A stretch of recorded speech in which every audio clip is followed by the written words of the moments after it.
Survivor specialist Phil and Alexa are back with the first of our season 39 Island of the Idols tell-alls. We have Jam Man K9. That's me. Go find him on Twitter, on Instagram. Is there anywhere else we got to find Jam Man K9? Well, so the problem is my Instagram got hacked by the Russians, unfortunately. So it used to be Jam Man K9, but then it got hacked and stolen from me. So now I'm Jam Man K91 on Instagram. That's a bummer, man. That's a bummer. It's a bummer. So having that one really ruins it. Yeah, that's tough. It changes the whole vibe. Do you have any like what is going on Jam Man K9? Have you been back to visit that Instagram or no? It's gone. It's just gone. Okay. Yeah. At least they're not posting from it and being like, yeah, we're Jamal Shipman. Right, impersonating me. Spreading fake news. That would be way worse, man. This is good. But we got the hashtag Team Jamal S39 shirt on. We got his Twitter handle at the bottom. Which way do I go? This way? There it is. Yeah, isn't it confusing? Confusing with the mirroring. Yeah, it's terrible. I do not like it at all. I keep moving my head this way, and I'm like, no, wrong way. But this is going to be great. I got to talk to Jamal a lot on last Tuesday and last Wednesday, and I kept telling Jamal how much I loved him, and I was waiting for him to be like, all right, man, let's take a break here. Let's take it easy. All right. No, why would I do that? Why would I do that? Ever. Like, that was beautiful. I love that. There you go. So everybody who thought, Jamal was just sleeping the whole time in the shelter, he was my favorite. So slept for how many days were you out there? We got a lot to talk about. Because I was the only one apparently who ever slept on Survivor, because that's just how Survivor wanted it to be, I guess. I always do love when they do those types of things. It's, hey, let's go look at this person in the shelter. Let's go look. They're not doing it. And it's like, you guys are out there for 24 hours a day. That clip could have been from 8:01 in the morning. Yeah. You probably slept for 1 hour that night. Right. That's exactly right. Like, and it's fascinating because I read some article that came out and they called it nap shaming. And that's exactly what it is. It's exactly what it is. Like, they know how Survivor fans feel about napping. And so they're like, let's insert this into this guy's storyline. He's the king. He's apathetic. He's lazy. Nap shame. Boom. And then that just like wraps up the whole character for me. I'm very pro napping. I wouldn't want to, view you differently because you nap. So yeah, I'm glad that you. It means I prioritize my health, my mental health. I prioritize, just taking a little bit of me time. That's all. Yeah. What a crazy guy you are. Why would you do such a thing? Well, how did it feel to be dubbed the king? I mean, that's a cool title for the one tribal council that you were dubbed that. I think that is the dumbest storyline I have ever experienced. Not ever. There were some other dumb storylines, but that to me was shocking. To me, that became what the storyline was for those first few episodes. That's my puppy barking in the background. Oh, that's fine. We are pro dog on pro this animal. Yes, your dog is welcome. He's protecting me. No, it was the dumbest thing, because when you have the entire Vokai tribe in real time watching those first couple of episodes, and they're watching it and they're like, what? That's not at all what we remember him to be, what we remember the storyline to be. That's not who was responsible for the Molly vote. That's not why we voted for Molly. Like, none of that was accurate. And it's just so fascinating. And of course, I don't want to be that Survivor player that bemoans the edit and all. But this is why, Phil, I talk about this being wizardry, because they literally can take whatever they want and tell you a story, and you capital Y, eat it. Eat it up, hook, line, and sinker. Well, it's fascinating.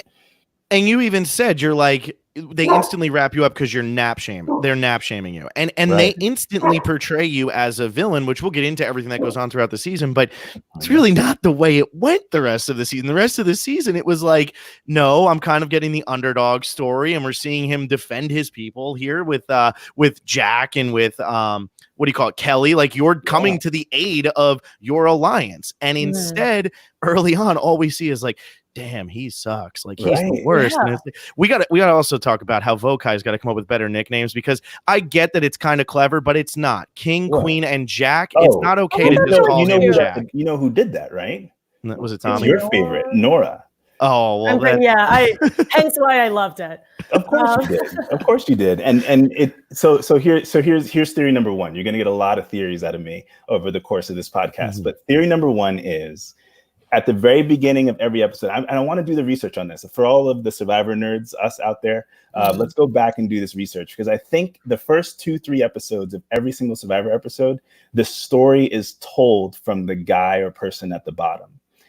That's who tells you the story of the tribe, right? Because in no stretch of the imagination was I ever experiencing it to be, me, Molly, and Jack, like running things, thinking we're on top, thinking we're the cool kids, thinking we're the royalty. That just wasn't the case. Like, think about it this way. How every Survivor player talks about how there's not a lot, that there's so much that you miss, right? Like, there's so much footage that they didn't include, right? Well, for us, me, Molly, and Jack, you saw every single bit of footage that they had of me, Molly, and Jack ever together as a 3-person thing, because it wasn't a thing. Like, we spent most of our time with the group, with the big group. Molly talks about this in her exit interview. And it was because Nora, with her, personality, just kind of concocted this weird thing about being the odd person out, the nerd, the geeks, or whatever she did. And because I guess me and Molly and Jack are just kind of like comfortable and just kind of easygoing, she just puts the target on us in that way. And it worked flawlessly, so credit to her. But in no way was that the reality of it at all. So for all the Nora stands out there, there's one reason why she should have won this season. Okay, Jamal, I see what you're doing here. Hey, let's build a resume. There's the resume. We'll get to it. I'll tell you all about the vote, because we'll get to it, because she did some magic out there of her own. So I am so excited. I don't take look, it's not Nora hate. It's not that I dislike her. It's just I was really taken aback by the fact that my story was so tied to her imagination about what was going on. It's a really good way to put it. Well, that's what it is. Right. So you also mentioned that kind of whose idea it was to get rid of Molly was also a little bit, I'm trying to think of a verb version of wizard. So how did that come about? How did the Molly vote come about? Wizarding? Wizardry? No, that's Wizardry. Wizardry is a noun. Yeah. We'll get there. Wizard. I do an MFA in creative writing. I got nothing. I'm going to go sit over there because I should be embarrassed, right? But I got nothing. We'll get there. We'll figure it out. We'll get there. Yeah. So I missed your question because I got anyway, right? So where did Molly's name come from? Right. So we saw Lauren. We saw it being a Lauren. Yeah. That they gave it to her for sure. And I think she would say the same thing. But here's the thing. I don't truly know. So here's the thing about being first in one of these tell-alls is I might learn some things listening to other people that I still don't know to this day. So whatever I tell you now, just match it up to other people's stories, because I don't really know, even as I sit here. But what I was told, or what I kind of found out throughout the game, was that it was Janet. Janet was the one to put out Molly's name, feeling, like she got the guys wrapped around her finger and did all of that. And then Nora just kind of took it to be like, oh yeah, King, Queen, Jack, doing the whole Nora thing.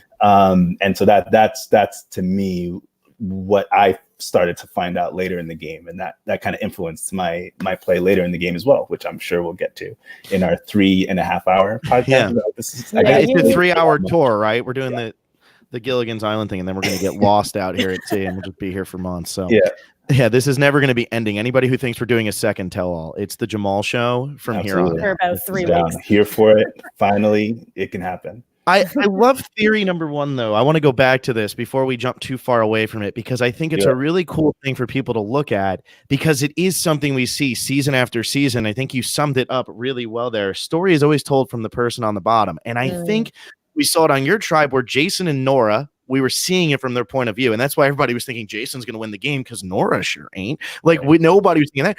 And then on the other side, we had Elaine, Vince, Tom, and Chelsea. That was your little crazy group of 4. How could they ever possibly work together?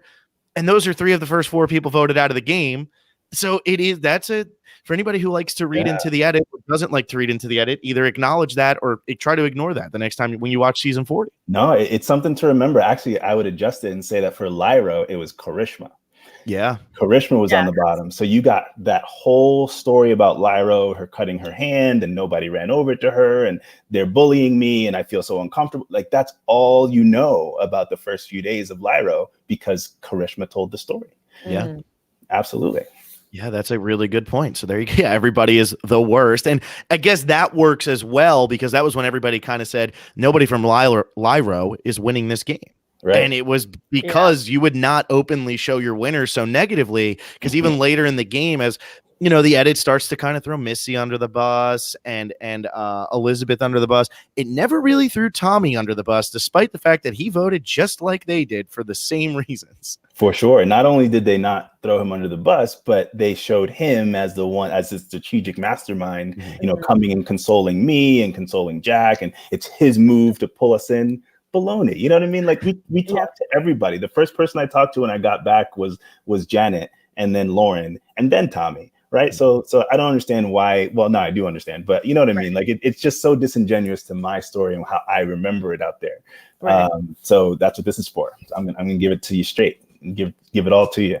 Here we are. I can't wait. So we're talking about this first initial alliance. Who was your real initial alliance then? If it wasn't so much you, Jack, and Molly. Right. It wasn't me, Molly, and Jack. It was me and Molly for sure. So they had us pegged, right? So that was absolutely true. Me and Molly just connected out there. I think Molly is an incredible person, even to this day. I think she and I just had similar demeanor, right? We had a similar way about us, a similar like level-headedness, a similar kind of like no nonsense. Let's just like not deal with the drama. Let's just be cool and take it easy.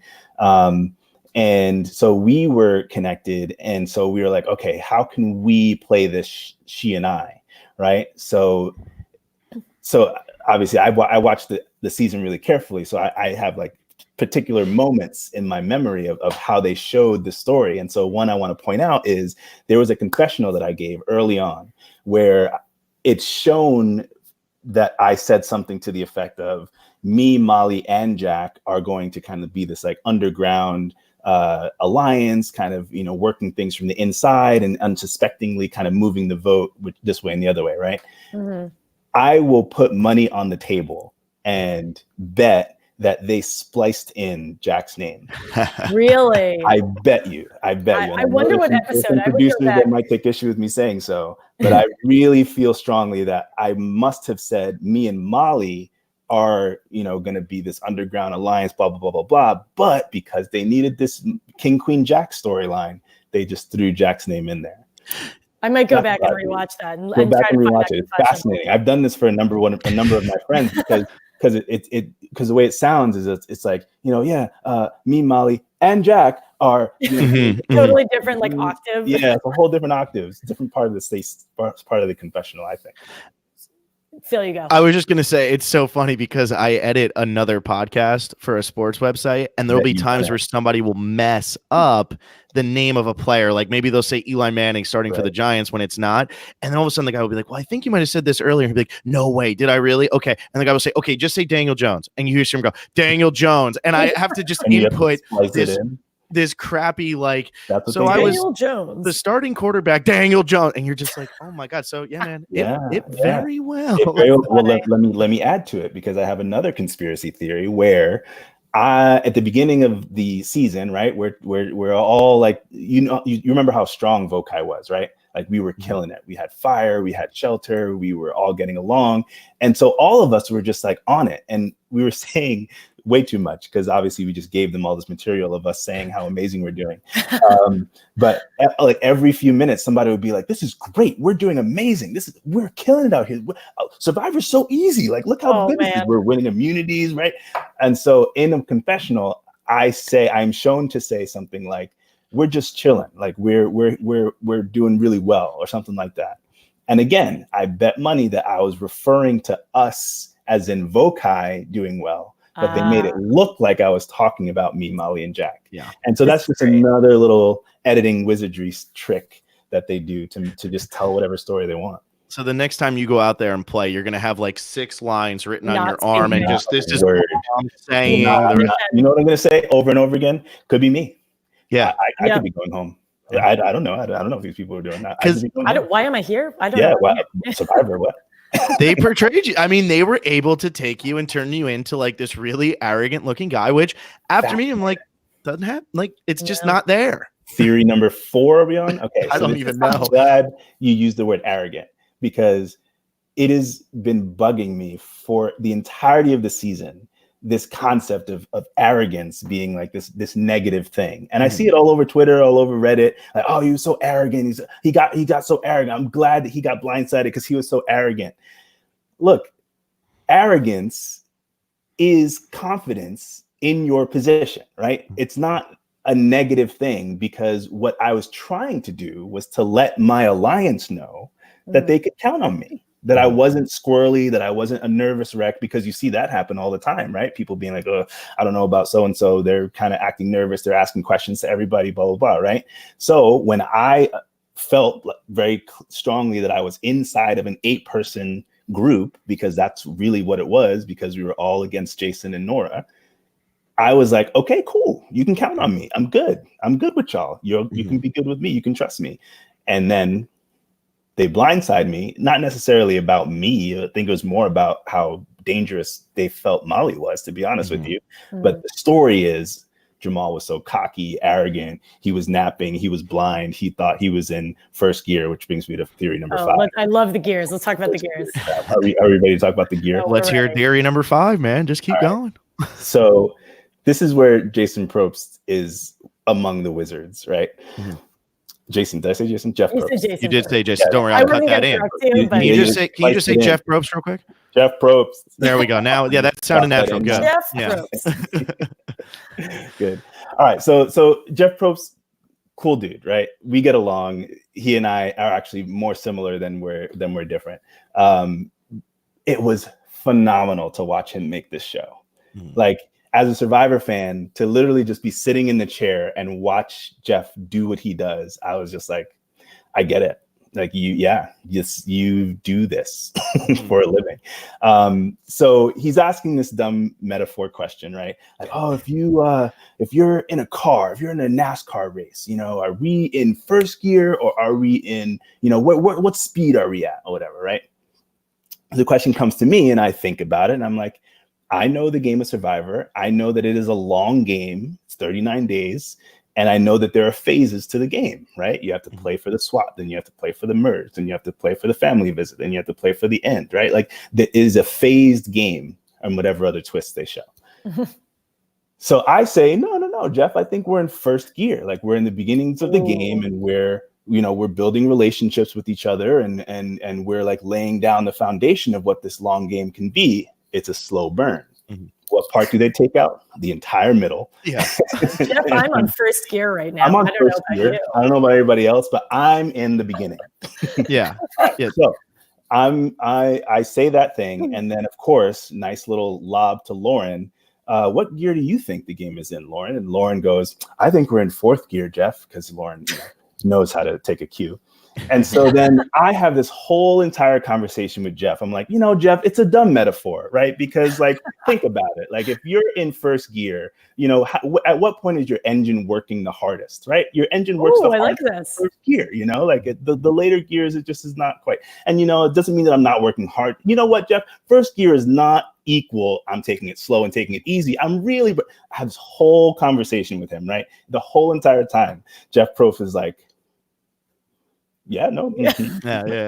And I was like, you bum, because you got your soundbite, and that's all you're going to show. And he knew it. He produced the show right then and there. He was like, hey, say whatever you want. We got you, buddy. And if you win, they put in all the other stuff you're talking about. That's why he's having you just keep on going, because he knows. I'll take all the material. You just go ahead and hang yourself, and that'd be wonderful. That'd be great. What excites me or what makes me laugh so much about this is we see way later on, Tommy ends up making a race car reference as well. So now I'm thinking, before every season, like, they wake you guys up at whatever hour, they make you do your marooning. Is Jeff sitting there thinking, okay, what's my analogy of the season? What do I do? What am I pushing? I think it's hilarious. I love it. He has to, because he pulls it out of nowhere. Like, we're having a very regular conversation about Survivor and like the beginning of the game, and we didn't have a marooning, and what are people thinking, and what is the theme and all that. And out of nowhere, he says, you know, it's like a NASCAR race. Like, what is that? Yeah. Okay. Yeah. Let's do that. NASCAR. Sure. Yeah. And to be fair, you can't start a car in 5th gear. Thank you. So like it is. That would be dangerous. Thank you. Am I pointing to you? It's impossible. You're pointing to Alexa, but it's okay. Now I can never even figure it out. I sat here before and I'm like, how do I get the left side of my face to be on camera? And I'm just like, I don't even know. Sure. But I just think, like, yeah, it makes sense. At final 19, when you're sitting at that tribal council, you really are just getting off the starting line. You're at your first tribal council. That's about as close as you can be to the first part of the game in first gear. I mean, especially later on in the game, people are going home every day. Nobody probably has an idol at this point. I don't think anybody had an idol at final 19. I don't think that one had been found yet. Maybe they had, but yeah, you know what, Jamal? Put that one down. That is my line. Thank you for taking it from me, because that's so true. Like, you can't start you go ahead and give it a shot. When you're at a red light, put your manual car in 4th gear and see what happens. Just try it. Just let me know. Report back. Yeah. I'll be reporting back with AAA right next and not having a car. Exactly right. Exactly right. So I'm going backwards here, but here we go. Because we didn't really talk about this at all of the season. How did you feel about not having a marooning? Did you want one? Yeah, I definitely wanted a marooning. Well, like a classic Survivor. That's all you think about in Ponderosa when you're there and you can't talk to anybody, right? Because that's the next thing. It's like imminent. Like the first thing you have to do as a Survivor player is to figure out your strategy at the marooning, right? Mm-hmm. And so I read all of Ron Clark's things about how he was like, yo, I know that the advantage is going to be closer to the cameras because they really want to capture that moment on the cameras. So I was like, all right, if I see where the cameras are, I'm going to go right there and I'm going to check to see if right. Like, we all had these strategies going about how we're going to make our initial play, right? That's our first play. And we just didn't have one. We just didn't have one. First of all, we're riding back and forth on those speedboats for like an hour, more than that, like 2 hours. We're probably riding back and forth on that, on the little speedboats. Then a helicopter is flying around us, and the camera guy's telling us, follow the helicopter. And we're trying to see if Jeff Probst is there. And then this is so cool. Oh my God. They do it again with the speedboats, a helicopter, and then another helicopter. Oh my They God. have to get the camera shot of the helicopter following the speedboats. So that, again, really cool to watch how this show is being made, right? Yeah, seeing all that behind the scenes stuff has to be like the coolest thing in the world as a huge fan of the show, because you're actually seeing like, okay, like there's going to be a shot. Like, you can imagine the shots. Right. I'm sure we've all done this. You can imagine like, what would your intro shot be? What would this shot be? And you can imagine the slow motion, you're looking up, but little do we know that they're telling you look at the helicopter so that they can get that side profile hero shot. Right. That's exactly right. And then what's really disappointing when you watch it is like, that's maybe 4 seconds. Yeah.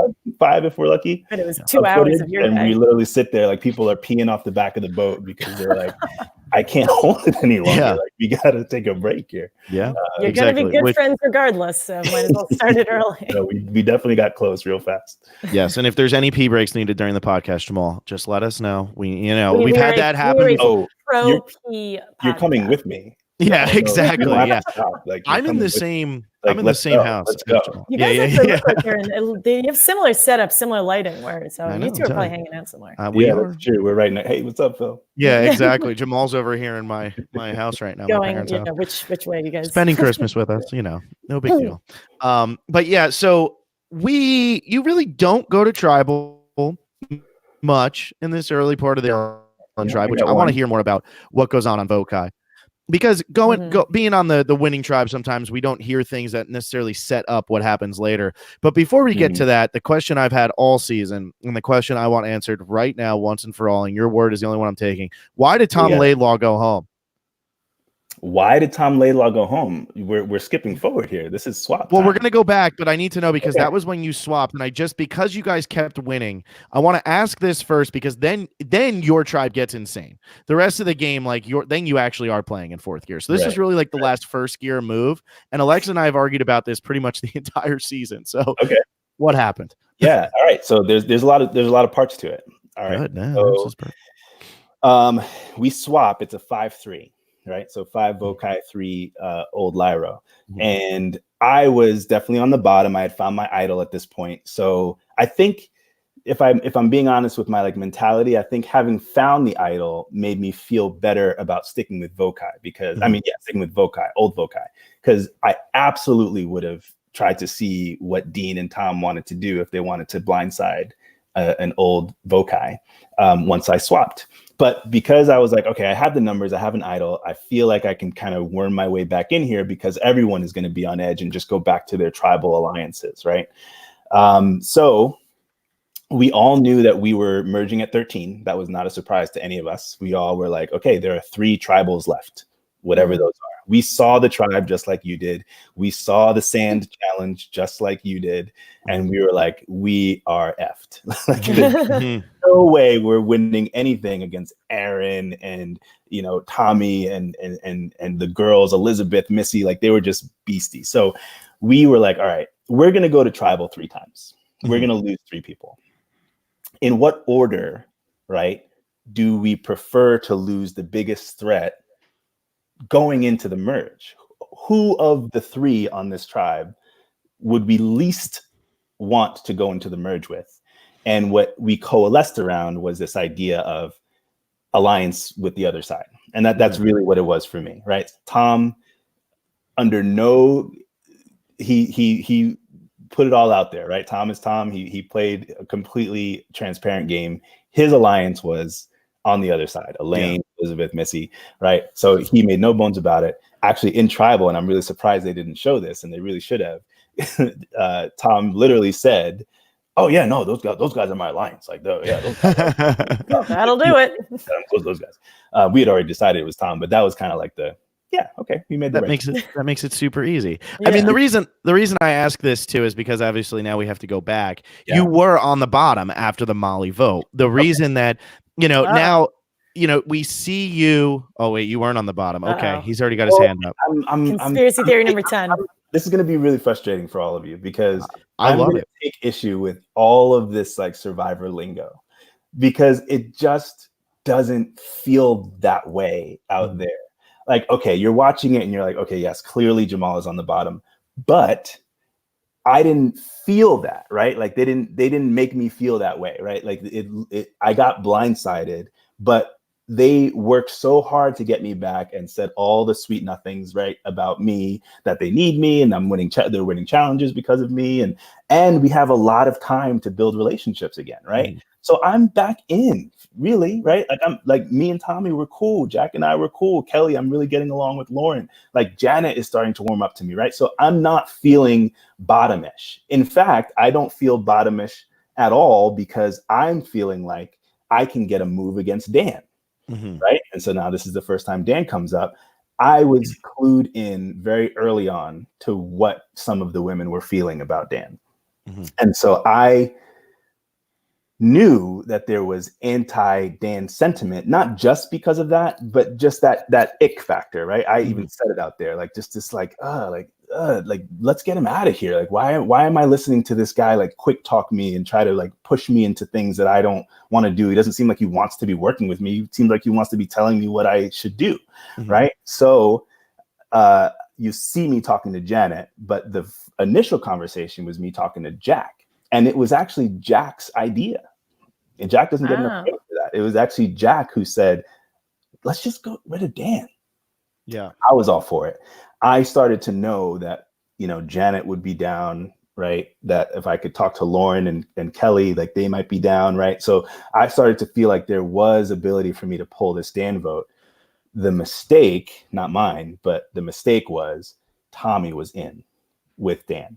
So when Janet went to go tell Tommy, because Janet was in with Tommy, Tommy then pushes back on that idea, which then makes Janet be like, okay, well, let's vote Jamal maybe, right? Yeah. So this whole idea of bottom just really irks me because I really didn't feel that way. And I don't know that Survivor is that simple anymore. I don't think it is either. So what you're trying to tell us right now is you did not just simply throw a temper tantrum while everybody else went out into the water and then be like, I'm now going to go find an idol. That's what you're telling us. That's exactly what I'm telling you. I believe the editors, Jamal. Isn't that wild that it can always believe the editors than what you see out there? The 72 hours of life that happens in the 42 minutes you see. Yeah. When you found that idol, did you think it was fake? Because I looked at it and I thought it was fake. Yeah. It's so funny you say that, because I was actually just listening to Rick Devans's tell-all before this, and you were talking about how he would leave a legacy of this anxiety that idols that you find are not real. It crossed my mind, not because of the way it looked, but because of maybe how easy it was to find. I know the Survivor is going to flip out. The world is going to flip out about that. But no one's ever going to find an idol again because you just said that. Yeah, I'm trying to push the game here. I'm trying to push it forward. And I guess like the jankiness of it, sure, like that. It wasn't like a nice like totem or something like that. But what kind of convinced me that it was real was the reaction of the like camera people. And, now that I think about it, they probably would have reacted the same way if it was fake, because they'd be excited to capture the fake moment. Yeah. But after a while, I was like, they wanted to take me away for confessionals, and they were like, oh, and then they kept referring to it. Like the producers would be like, and you have an idol. And I would be like, yeah, I got an idol. Like, I do, right? What do you think? I never confirmed it, obviously, but I started to feel like this was a true thing that I had done. Yeah. Interesting. I always wondered about that. Yeah. And I feel like with like a lot of what you're going to be remembered for on this season is a lot of maybe like the bigger moments that happen, around with you and Jack and the do-rag and all of that. But you were playing so much game in those first like however many days there were, that kind of is getting overshadowed, because there was a point where it was early on, it was like, well, Jamal ain't winning. Okay, Jamal's done. And then all of a sudden you found that. Yeah. And you're getting like the hero music with the thing in your hand. They zoom in on it. I'm like, is Jamal going to idol out like somebody huge later on in this game? And we're about to see him in like Final Five. Like, is that what's going to happen? Because it started to shift when you found that idol. And then that's why also when all of a sudden we're going into this swap, and the way that it's being played up, that you are on the bottom, despite everything you just said, the editors are playing it up like you were on the bottom. So when you go into this swap of 5-3, I'm like, are we about to see like Jamal and Karishma, who's been kind of getting this underdog edit, and Tom, who's been getting a really even edit? Are we about to see all of them start picking off these evil, mean vocais? Right. So that's what's funny about, so the fans watching the show and us watching the show is we obviously know what happens, right? So we're watching it and we're like, oh, that's how they're showing that, or like, oh, interesting. Like they're really playing that thing up, or they're capturing this moment this way because this is what happens later. So I definitely started to put the pieces together of how they were showing me, because I knew that these moments were coming. So I was like, all right, I'm getting this villain edit or this like outsider edit now, but something is going to happen. Something, whatever the storyline becomes, I have to be given the platform to do the thing that makes my vote out make sense, and to be honest with you, the Jack moment was not on my radar at all. I didn't know that there was going to be included. I really didn't. And that ended up being the focal point of the episode. It really did. And insider knowledge about the episode, that scene actually happened when Tom was still around. So they took it out of sequence, but it could stand on its own, as you can see.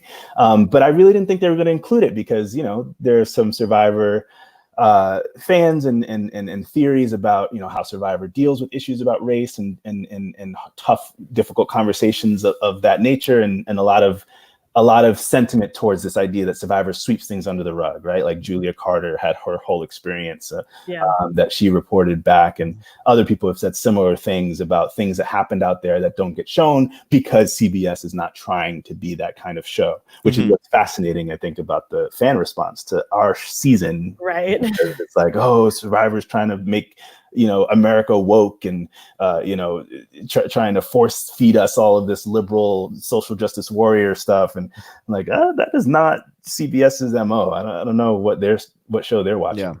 So that's why I was like, I actually even said to one of the producers as I was done talking about the Jack moment, where I was like, look, I know they're not going to show this, but could this be like maybe like a secret scene or maybe like a extended confessional? Because at that point I didn't know that they were doing secret scenes. I thought they were still doing extended confessionals.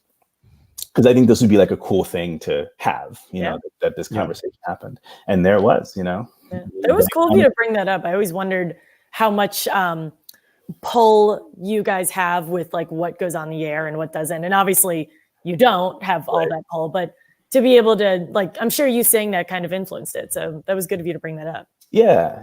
I think so. I think they are more respectful than I think some people give them credit for, right? I'm a production sympathizer. I think as you talk to members of the cast, you might find that sentiment varies. Yeah.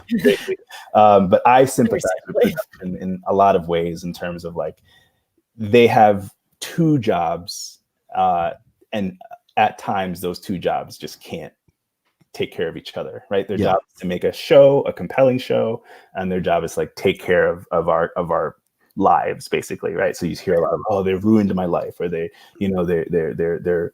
using my life in this playful way to make this game show. And I do think that they do have care for us as contestants. It's just that sometimes that just doesn't align with the interesting show they can tell. And I think a lot of people need to realize when they go out there, you're going to get the most extreme version of who you are, whether it's the good version, the bad version, the athletic version, the strategic version. They're going to play up the most whatever version of that, because you can't just have, oh yeah, that's Jamal, he's kind of like the guy who's kind of this and the kind of guy who's kind of that. It had to be like, he was such a villain and now look at the hero he's become. And like they have his growth. Yeah, they need to create this as if like in those whatever 15 days, that's how you learned how to become like a good person, you know, like it was in those 15 days. I figured it out. Then it was questionable. Right. You started off as a bully. I would complicate that a little, Phil, though, because I don't think it's that.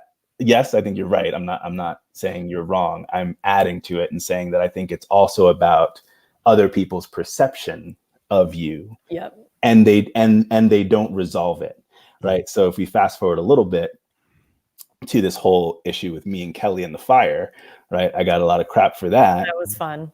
Yeah, for you. And then my favorite part was you go on Twitter the next day and post the video of you making fire at home. Exactly right. I just need to let people know I got some skills. But anyways, the whole like tension between me and Kelly, yes, the tension was there, but when Kelly comes back from walking away, I immediately go to her and I say, hey, I'm so sorry. Like, I didn't know that you really wanted to make the fire. Absolutely. Like, please, like we've been going at it.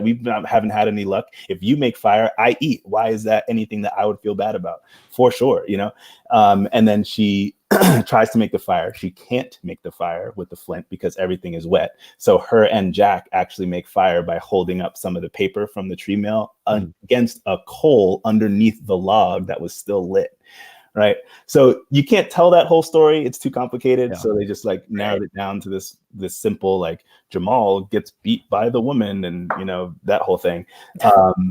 But why I bring that up is it fit their narrative for the episode to have me just be an arrogant, misogynistic bum who, you know, doesn't want to let the woman make the fire. Right. But that is so not the story. Right. Yeah. What happened out there. And then is it the same episode? I'm losing track here, but is it the same episode where you're then teaching Kelly that dance? Because the episode before, yeah. Okay, it was the episode before, because that was again where there was the dichotomy of you are being shown as one thing, but in reality, there's something very different. Right. And you know, to be fair to the whole thing, yes, all of those are parts of me. We were all cranky. We were all crabby. It was early in the morning. Like maybe I was a little more flippant than I would be if I was fully fed and being conscious of the words I was using and the facial expressions I was making. Like, okay. But to only show those snippets means that now becomes the entire story about me in that episode. And if you remember what the tribal council conversation was at the end of that episode, it was the whole women's alliance is a sexist thing to bring up. Which we got to talk about. Which we're talking about all of it. Don't you Yeah. So that's what the episode was. It was me having a problem with Kelly and keeping her from making fire. Me giving Nora a hard time about the rice. Then Nora telling everyone that she hates my face, and going on to then show me as the sexist who brings up all women's alliances and you know. And I think like what you just did there obviously is like simplify the entire story, which is what Survivor does. And I think that like when you go on Reddit and you go on Twitter a lot of the time, like there's just so much hate that just gets spewed and all of that. But what they showed, I think, really well on this season, because they kind of had to, because of the bigger issues at hand, was they showed the complexity of pretty much all of you. Yeah. Like none of you were really shown as this great person, but none of you were really shown as just a straight up villain. Right. Obviously, aside from Dan, but I think that was something that was really compelling. Even Dan had endearing moments. No, that's true. That's probably not a popular thing to say, but you know, his kid comes out on the show. He's shown, you know, like he is also a human being, right? Yeah. Like that is also true. He did the things he did, and he's also a, you know, a husband and a father. Like those things are true at the same time. Yeah. Yeah, and I think that's what I liked about the characters on this season, and I think why a lot of you resonated, why there was 3 people who got the CM money at the end and not just one like in other seasons, is I think that there were just a lot of people. I mean, and it was the 3 of you, and that could have been Kelly, that could have been like Aaron, that could have been Missy, that could have been Nora, like that could have been anybody out there really on the entire season. And I think that that's what makes it so much fun to watch, and I think that's why a lot of people were like, I mean, I don't think you were a polarizing character, but you were definitely a character who conversations revolved around. Word on Reddit, yeah, a lot of complex character, you know, like a lot of people unsure, and so I forgot what number, I can't keep count anymore. But next theory, this whole idea of you'll see people ask the question, what am I supposed to feel about him? Like, what am I supposed to think about this person? Like, people literally will write that in a Reddit post. Like, I don't know how to feel about this person. Tell me what to think. Help me. That's why they listen to us. Yeah, right. Yeah, we're here to help. What to think. And I think that's really curious, right? That's an interesting dynamic to have with the show, where you're kind of like upset a little bit that it's not so cut and dry, or you're thrown for a loop. You know, you're like, I don't know, what do I do with this? I personally love that. I like, you feel I thrive in that. Like, I want complicated characters. But in what's unfortunate for the early boots, though, is they don't get to be complicated. They don't get to be one way one episode and another way another episode, which then together makes them complicated, right? Like, they have to just be one thing or the other in an episode. Yeah. Which makes it tough. But I mean, I think I even said this to you. I think I said this to you probably 15 times at all the finale stuff, because I just kept repeating myself. But I think I said to you, I was like, what I liked about your character is that while you might not always agree with what you're saying, thinking about it. And I think that a lot of times, like, that question, like, I don't feel like that's a question you're ever going to ask, which is like, how should I feel about Phil, or how should I feel about Alex? Like, you're just going to think it through and be like, well, this is what's going on here, and this is what's going on here, and probably try to discuss it with somebody and then figure it out. Like, I think there's like a difference to that mentality. And I think that's what I enjoyed from this season. I mean, even at the final tribal, which is getting way ahead, but even there, where you're like, yeah, but this is what I feel about, like, but okay, explain this to me, you know? And I think there was like a lot of, I'm trying to get to the bottom. You should have been Detective Jamal. That's what it was. I do not want to take that mantle away from my brother Dean. But to add to that, what I think is really fascinating is that you have that experience as a Survivor fan, but then us as players have that same experience inside of the game, right? So if you get a confessional from Kelly and Nora about me, that episode we're talking about, you get one version. If you get a same time confessional from Jack and Janet about me, you get a whole different story, right? So then we really are saying that, oh, Survivor is just picking and choosing how to tell our stories, because they have an array, right? They have a buffet of perspective, right? And then characters like Lauren and Dan swap onto new voci and tell all of old Lyro a version about me that I then had to contend with at the merge. Right. So we're all playing with these like extreme connotations and exaggerations and it's really, really complicated. It's a hard thing to navigate. Yeah, I think people think that Survivor's like simpler than it is, and especially with all the idols and all the advantages, like, well, that's just dumb, and it's like there's so many things going on. I mean, I know you get a lot of crap when you end up playing the idol for Nora, Right. but it's the right move to make, because at that point, all you're thinking is protect my alliance. There's no way Kelly would have given this to Dean, and I'm going to put words in your mouth, but this is what I'm assuming you're thinking. So it makes 100% sense. You're absolutely right. It's very simple. And I told someone else this on another podcast. It's so straightforward. It's almost silly that people try to complicate it, right? It's that it literally was me feeling, like I said, like I worked my way into an alliance, and we decided that the 6 of us were going to stay together, and we didn't want to make any other 6th person feel on the outs by being the backup vote, right? And we were so confident Dean didn't have an idol, because if he had an idol, he would have played it when Tom got voted out. And Kelly had been keeping tabs on Dean, so we thought. Yeah, she had. In her own way, she was keeping tabs on Dean in some ways. And so she was like, no, he definitely doesn't have an idol. So when he plays the idol, like I say, my perspective was I had always been paranoid about a Dean Karishma alliance. That was my fear from the door, is that they were playing us at the swap because they knew how to do it from the bottom, right? You just pitch that you hate each other and there's no way you can work together. And whichever one of us works our way in, right? Dean working his angle with me and Jack, Karishma working her angle with the ladies. And so my thought was, wow, Karishma figured it out, knows that we're voting for Dean, told Dean he had an idol, she had an idol, whatever, and they were going to pull one over on us. Good move. Oh, and Dean was going to continue to vote for Nora because he was going to play it safe, because what if me and Jack were telling him the truth? Yeah. Now he's seen as voting with us, right? So there was a lot to it. And like you said, like, you know, they string it all kinds of ways and make me look like I was dumb for doing so. But if I had saved Nora and they were canceled all the votes, we all probably vote Karishma, right? And no harm, no foul. We go in 5 deep with Dean doing whatever he wants to do. You know what I mean? And you're really blindsided that Jack goes home. Like that is a legitimate blindside there. Legitimately blindsided. And it's not any fault of mine, right? Again, that people started to bring in this storyline of, oh, arrogant, he got super confident, blah, blah, blah. No, it was that I thought I had an alliance, and I did. I voted with the majority. Yeah. The only reason that vote didn't work out is because Kelly had a moment of inspiration. That's the only reason it didn't work out. It had nothing to do with my game and how I was. You know what I mean? Yeah. Mm-hmm.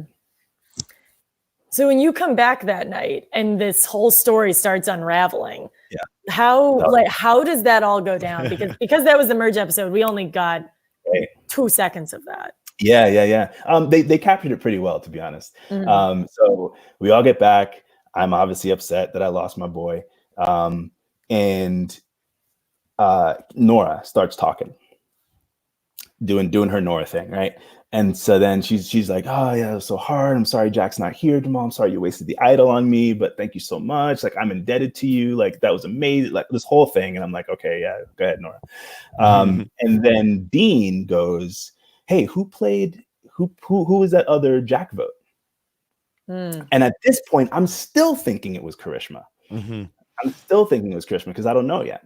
So I'm like, what do you mean, who is the other Jack vote? You obviously know who the other Jack vote was. You voted with the other person who voted for Jack. How do you not know who the other Jack vote was?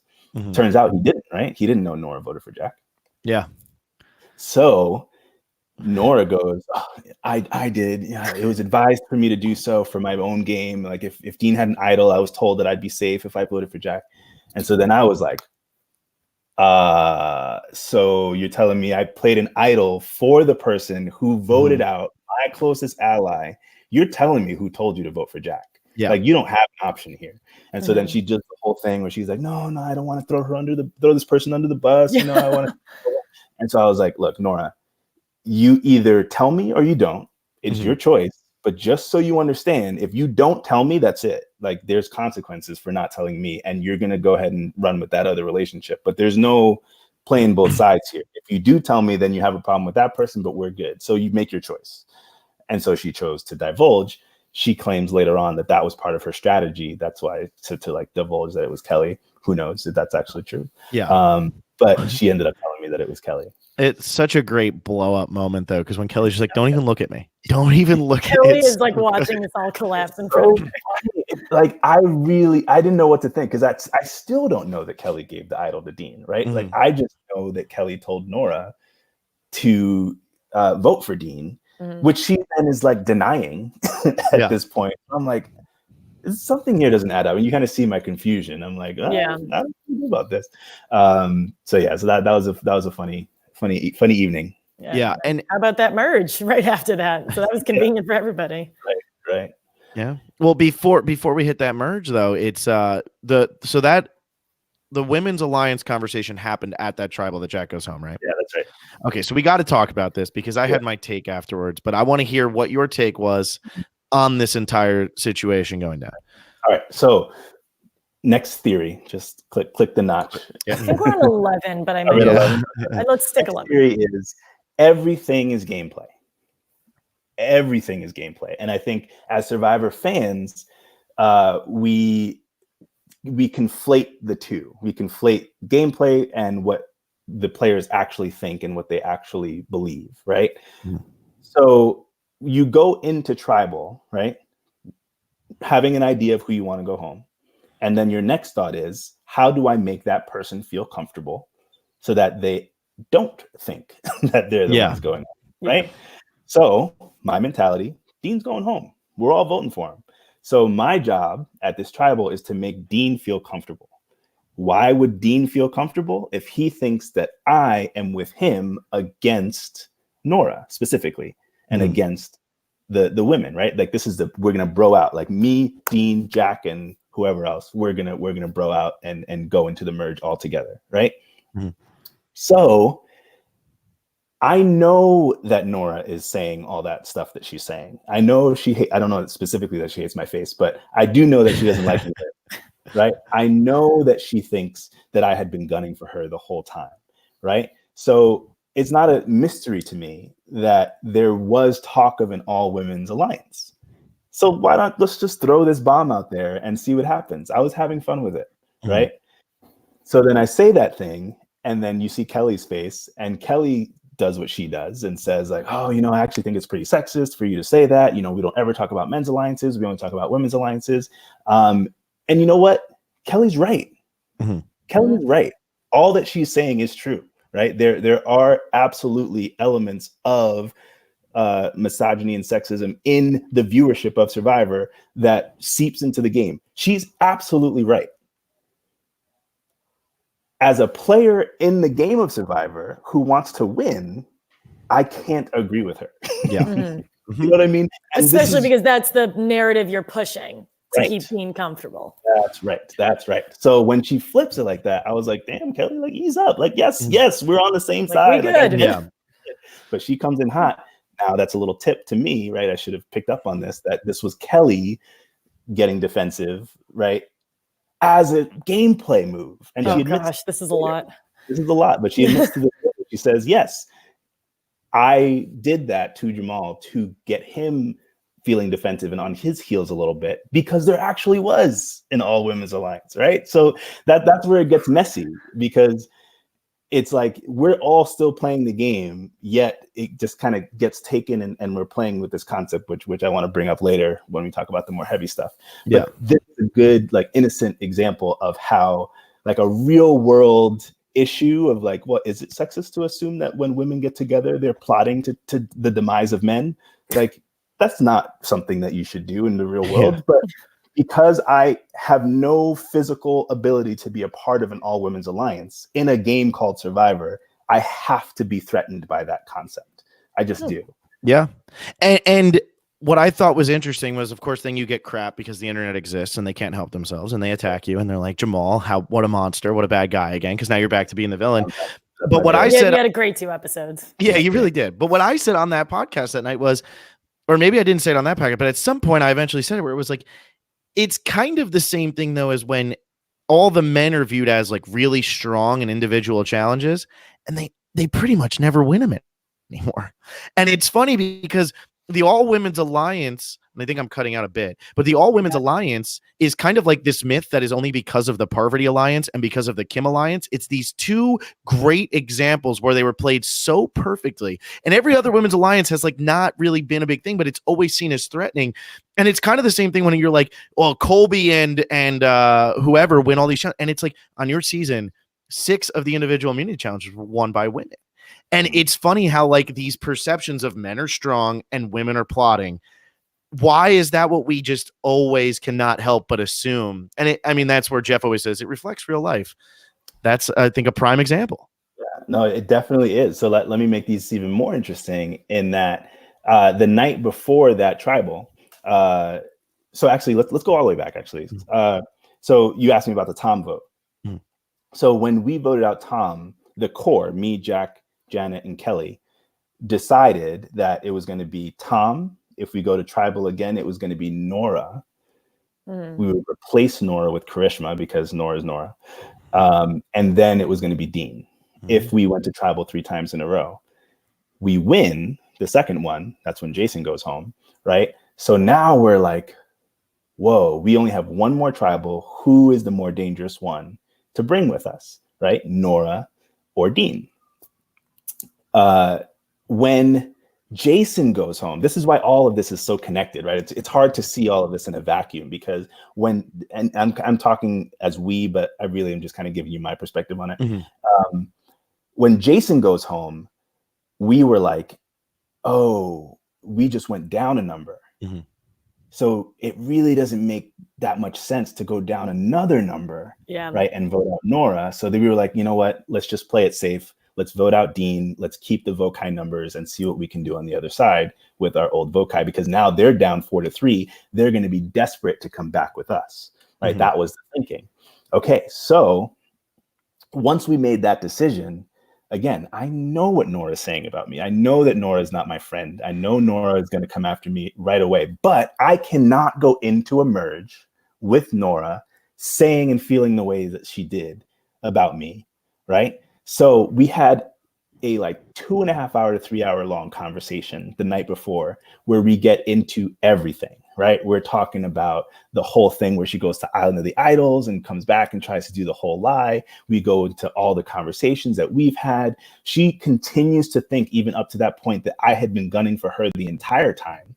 She doesn't know that after Molly got voted out, I had changed my target to Dan, right? So she kept saying that, like, you're gunning for me, you're coming after me. And I was like, Nora, I'm going to give you some new information here. I wasn't. I actually wanted you to stay around. The entire tribe wanted to vote you out. And I was the one that said, no, let's vote for Dan, right? She didn't know that part. And so we had this whole heart to heart. And you know how Nora is. As soon as you start getting on her good side, she's like, oh my God, that's so good. You guys might have been dating at that point. Beautiful married couple dynamic that we had. So that we achieved that moment. And so now I'm like, oh, finally, we're good. So finally, I was like, okay, let's play up that we're still hating each other. But now that we've buried the beef, let's actually be working together. And here's why I bring this up and go back. I know that I'm not winning every immunity challenge. I know that there's going to be a hold on to a pole, balance on a thing, right? That is just not going to be my challenge. I needed Nora to drag me. And that's that. And I want to put it that way because people keep saying, oh, you're going to drag the goat to the end. You're going to drag Nora, Karishma, the goat army, right? I was like, let me hitch my hooks onto Nora, who is going to be the beast because she's a yogi, right? She's centered. She has the ability to focus, right? I really predicted this and feel very vindicated by the fact that Nora's in the final 3 because I was trying to be Tommy in that moment. I was trying to get on that Nora train. And I think when we discussed this, and I just to pat myself on the back real quick, I said that that's what you were all thinking when you voted out Tom the first time was we're going to get rid of Nora next, and then we're going to go because you had to. And it's funny that you keep saying like we assumed we were going to lose all 3 because it's just coming across. We should have like you should have, yeah. Just Aaron whiffing, like he just missed 4 or 5 in a row. Like yeah, we should have absolutely lost that challenge, but But you had an interesting strategy here where it's like you almost wanted the goat to drag you to the end rather than you dragging the goat to the end, because you're thinking, I can beat Nora, and if all she's doing is winning challenges, I'm going to beat her because of my social game, because of my strategic game. Absolutely. And she's saying all the right things to me, right? Oh, I'm indebted to you. You played the idol for me. Thank you so much. So I was like, okay, cool. Like when Nora wins her fancy, balance and put your foot in the air type challenges, then she will pick me. She'll go with me. She'll work with me. She'll give me information. Like that was the long-term strategy. Just the reason I lost Nora was because she's such a social animal that when she got to Missy and Elizabeth and Elaine, she was having so much fun and she felt so included, and they loved her and she loved them and they laughed so much, and they, right? So like, I can't compete with that. Yeah. Yeah, I feel that. So now we get to the merge, right? Now we're like officially pretty much at the merge. We're at the merge. Okay, yeah, let's go to the merge. Remember when I have some loose ends, we'll go back. But remember when I told you like the whole hour, 2 hour thing? The merge at the hour You're mark. At 59. Are you there? You're at 1 hour. You guys are really champions at this whole podcast. We told you how this goes down. We've seen this before, but so now we hit the merge, and this is where everything just goes crazy. This was, of course, the episode to talk about, which I think your boot gets overshadowed here, that you like went home in this whole mess, because it's like we just lost Kelly and Jamal, but also everything else that went on in this episode. Like you stealing a free lunch. I mean, that was the worst thing that happened. You trying to get that free lunch out of a tree. Yeah, for sure. Actually, before we go into the merge. There it is. Wow. Is that readable? That's so sad. Yeah, I can see it. Today is not on the line, but you certainly will want to win bumps, bruises, scrapes, and strains for the best reward there has been. And what is that from? What do you think? Oh, gosh, I have like no memory. Oh, God. So there would have been Applebee's. This was the Applebee's one. Applebee's reward. I have the Applebee's reward tree mail. The best reward there has been. One ever. How did you end up with the Applebee's one? You didn't give that to Karishma? No, man, you got to. If Karishma would have won the Sia money, she would pay you $100,000 for that. No, man, I'm framing that. Absolutely. That's unbelievable. Gosh. I love that. Yeah, There you go, everybody. Jamal is the person keeping Applebee's alive now with his parchment. You should go to your local Applebee's and maybe have them frame it. I should. You know what? I absolutely should do that. And that'd be amazing. I mean, it worked because, of course, we all went to Applebee's the next day. Of course. My new office is across the street from an Applebee's, and I've never been to an Applebee's before, but after that episode, I went for my first time. Yeah, there you go. It changed your life, right? I'm a new woman. Yeah. It just takes going to Applebee's one time. Now the merger. You want to just talk about Applebee's for the next hour? Because I can do that if you want. They've got enough commercial out of Survivor. They really have. They crushed it with all of that. So we hit the merge. Just take us through, like, you just obviously are blindsided right before this. I mean, you're coming into the merge totally just, how did this happen? There goes my closest ally. What are you thinking when it's finally merge time? Who are you looking to get back in with? Because we didn't get to see much because it was such a fast, crazy crash course episode. No, it was. I'll tell you all the pieces that I think are important to my game and my demise, basically. So yes, blindsided, but there's a lot of reconciliation that night that you don't see, right? Like, me and Kelly have a long conversation. She admits to lying to me about telling Nora to vote for Jack, but doesn't tell me about the idol yet. Doesn't tell me ever in the game. I find out when I go to Ponderosa. So there's a lot of like, so sorry, that was really weird, but let's stay together, right? So we all kind of are like, that sucked, but let's figure out what our options are going forward. So then I have a lot of things up in the air. Like, I'm thinking about a lot of pieces here about what I can do, what are my options are, what's my relationship like with Lauren at this point. Survivor fans would have no idea that we even had a relationship because they just didn't even show it. So I'm thinking about that. I'm thinking about Tommy. I'm thinking about how I'm going to relate to these old Lyro people. Like, what the heck happened with Jason's vote out? What's the dynamic still?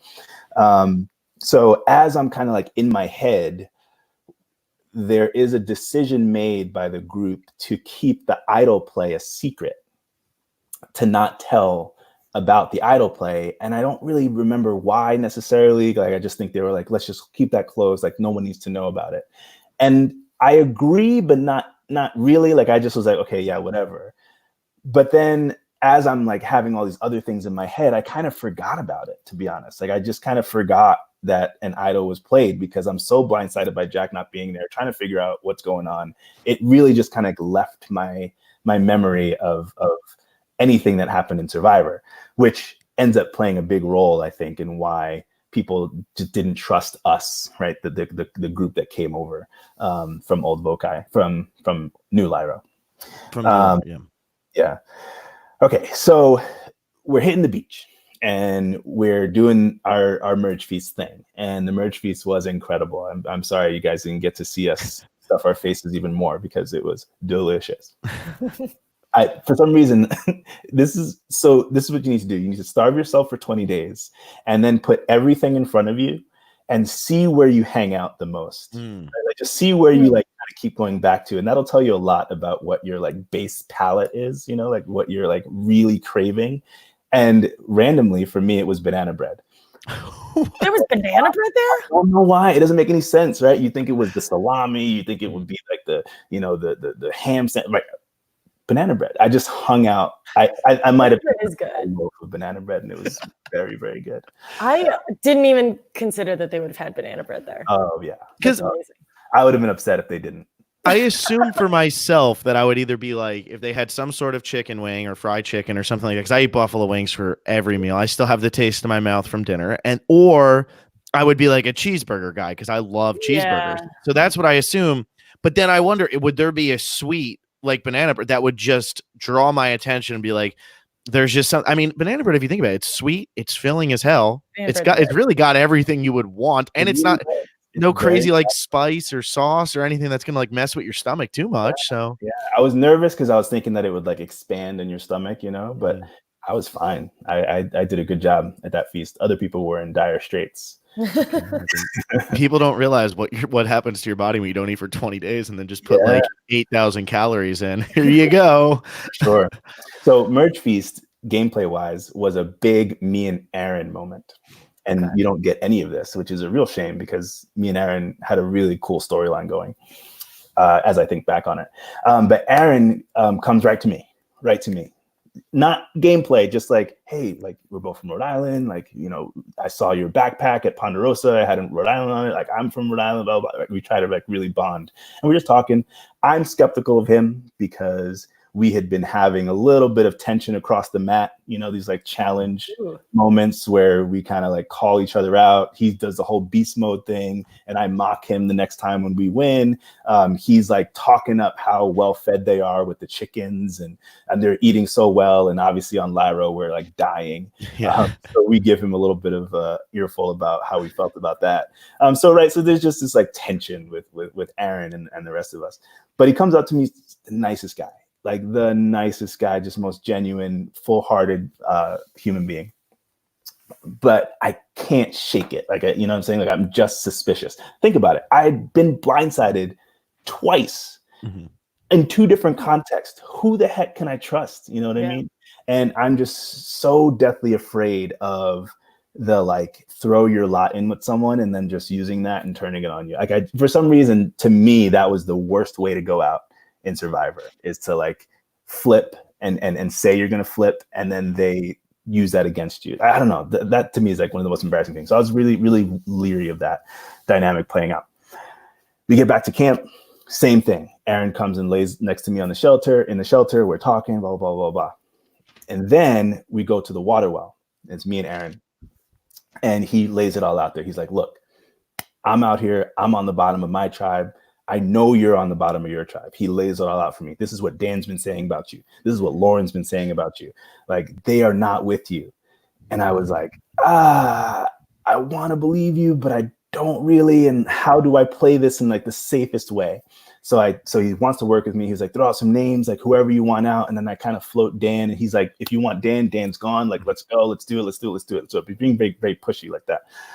And so then I tell him I got to think about it. Like I got to think about some of my options, whatever. And then the next day, me and Aaron have a conversation, and I say to him, all right, I can't go with you on this vote. This is at 13. I can't go with you on this vote. I promise you that it's not you, because it wasn't at this point. At this point, it was Missy. I promise you that it's not you. You're going to be here. I promise you, no matter what, before he wins immunity. At 11, let's go. At 11, let's run this game, because at 11, all you need is 6. And that I can visualize a little better, right? Like if Aaron got his Lyro, if I got, some of the people I was working with, we can make something happen at 11. Unfortunately for a player like Aaron, he just wasn't having it. Couldn't do it. He couldn't let go of this feeling of being rejected at that point, because he wanted me to do exactly what he wanted to do at that moment. And for me to like kind of play with it, he was like, look, I don't have until 11. Like I'm going home. He has some suspicions that he might, because his name was in people's mouths. Obviously he's a big physical threat.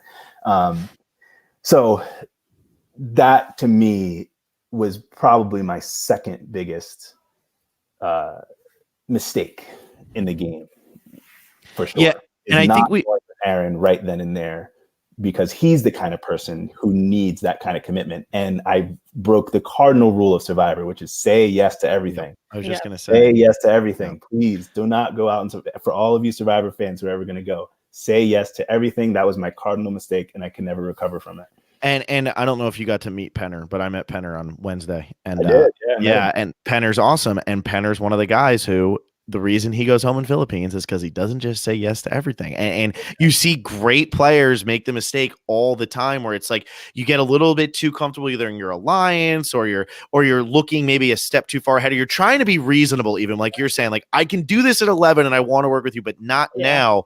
Well, and that person wants to hear, no, it's now. It's so true. It's so true. Next theory then is it is so, I worried a lot before going out there. I worried a lot about getting people to believe me when I was lying. Right? Everyone worries about that. Like, oh man, if I have to go out there and lie, I have to get people to believe me. My whole the idols thing. Like, how am I going to get people to believe my lie? We'll get there. Yeah. So when I was so focused on that, I didn't realize that it's just as challenging, if not more so, to get people to believe you when you're telling the truth. That was mind blowing to me, because I was like, I actually told the truth a lot more than I lied out there, and people just couldn't believe me. They you know what I mean? Like, and rightfully so. Like, why would you just take my word for it? But that is such an important aspect of the game. Like, how do you get people to believe you when you're being honest with them? And so maybe people need to think about that when they start to strategize and figure out what they're going to do, because that's just as challenging, if not more so. And that's frustrating, because in your head, you're like, just listen to me. I'm being real. And like, being honest. You never, and what I think a lot of, I was like, I told you, I was being real. And I think what a lot of people forget is nobody, like, we get all this pregame, the videos of you, and I'm Jamal, I do this, and I'm Tommy, I do this, but nobody else gets that. So nobody knows how you really are. And that's why somebody like Russell Hantz, the first time he plays, does so well and goes so far, is because nobody knows that he's saying, I want to blow it up. Right. And I think that's why there's such an added layer there, because when you tell the truth and when you lie, it might be a very subtle difference there, but they don't know what the real version of you is, because they've never met that outside of the game. Right. So. And I had never really voted with anybody. So that people, you know what I mean? Like I couldn't measure myself against what I had done with people before. You know what I mean? So I think that was also challenging, is that nobody really, I didn't work into anybody's plans for themselves once Kelly went home. Everyone felt very comfortable where they were, and this was my big pitch to Aaron. Didn't follow my advice, but I was like, look, it has to be you and me, because if I go home, you're right there after me. And he got comfortable thinking that he had his alliance. And you know what? He probably did. He just got screwed over by the switch, by the final 11 swap. Yeah, which is a whole nother thing, which by that point you're on the jury. So I don't want to go there yet because I want to hear what your theory is once you get to final 11 and 10 as an outsider who did not actually get to participate in it. But at final 13, you make the pitch for Dan, and you've been making the pitch for Dan over and over and over early on. And now there's all these added elements coming in where the women are going to Janet and talking to Janet. And it ends up being an 8-5 vote. And you were one of the people who did vote for Dan. Going into that tribal, did you actually think that you had the votes to get Dan out, or was it more of a hopeful thing? No, I thought I had him. I thought I had all the votes. I thought it was going to be 10 votes for Dan. Because, because so the timeline of what happened, again, from my own vantage point is, well, which I'll tell you this part first. Just remind me that I want to tell you something else as well. So I thought that I wanted to vote for Dan for personal reasons, right? Knowing that Dan, I didn't really get along with Dan, just him and I, right? Earlier on, I actually thought he was the driver of the Molly vote, and so I felt particularly blindsided by Dan because this whole idea, now I have to go all the way back. Okay, this whole idea of splitting the votes on Jason and Nora was Dan's idea. That was Dan's idea. I, from the very beginning, when we started to not like Nora collectively as a tribe, I was like, let's just all vote Nora. Let's call it a day. But he was like, no, like Jason's been squirrely. They've been getting along. Nora's doing weird stuff. They might have an idol. We have to split the votes. So I was like, all right, fine. And he said that. He's like, if we split this vote in this way, then I'll have confidence that we as a tribe can like make these kinds of moves together. And I was like, all right, that's reasonable. Like, let's execute a thing together and unify us all. So when it didn't work out that way, I was like, wow, Dan, I advocated for your idea to everybody. When anybody asked me, and that's all the footage they have of me thinking I'm controlling the vote, like this is me telling other people what Dan wants. Like it's not me, right? So I was like, yeah, I guess we got to split the vote. Like I think it's going to be like, 5 on Nora, 3 on Jason. I don't know, right? And so then when it wasn't that, I was very hurt by Dan. All right, so I'm also in my consciousness is the Dan stuff, right? I've heard from Molly, I've heard from Kelly, I've heard from a number of people, I've heard from Janet, right? Who are feeling the way that they're feeling about the way Dan is behaving. So I know that there's anti-Dan sentiment, right? So I've tried to harness it. The unfortunate thing is at the merge, everything flips, right? Everybody who is a reason to get out before the merge is now a reason to keep them because everybody sees themselves sitting next to that person. I did it with Nora, right? A number of people did it with Karishma, as you can see, and a number of people did it with Dan, right? So there was just never going to be that extra edge to get him out. So I was talking to Missy. Me and Missy had a nice heart-to-heart where she was talking about being athletes and like athletes need to stick together and all that stuff. So she's trying to work me and we're trying to work each other really. And so then Dan comes up. She says like, yo, if you want Dan, like let's do Dan. And I was like, if you can get Elizabeth and Elaine to do Dan, then I can definitely get Nora, Karishma, all of my side to do Dan as well. At that point, and here's a nuance that, I understand why they cut it, but it's a nuance that I was at that point all done with Janet and Kelly. Actually, like game-wise, I was all done with them because Interesting. I was done with Kelly. She did her shady thing with Jack and telling Nora and all that. I was like, you know what? I'm done. You're not going to burn me 3 times, right? With Janet, I had just found out or was told to me, and Janet owns up to the fact that she was the reason for the Molly vote. So I was like, okay, cool. Kelly and Janet, it's now time to move on. If I can just get Dan out of the way, then I can jump all the way over because I just wasn't trying to work with him. So Kelly and Karishma start to get suspicious that the vote is not going to be Missy, right? And they're thinking that they shouldn't be splitting the votes between Misty and Dan or whatever idea they had. They decided to vote for Dan on their own. They had come to that conclusion on their own that they should try and get for Dan. I'm already like, cool. I already got the girls on Lyro to go for Dan and Nora and me, right? So if Janet comes back from her walk and she votes Dan, this whole tribe is voting out Dan. Good for everybody, right? As you can see the way that played out. There were just some aspects of that I wasn't aware of, obviously. And Kelly goes home.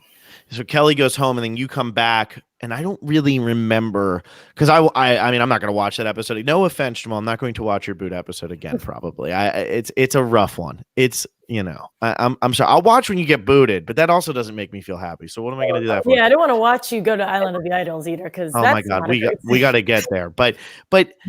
What is this? I mean, we see so much of Janet, Elizabeth, Dan. I mean, Janet has that New Jersey moment where it's, no, we're going to do this right now. This is going to happen this second. There is no time.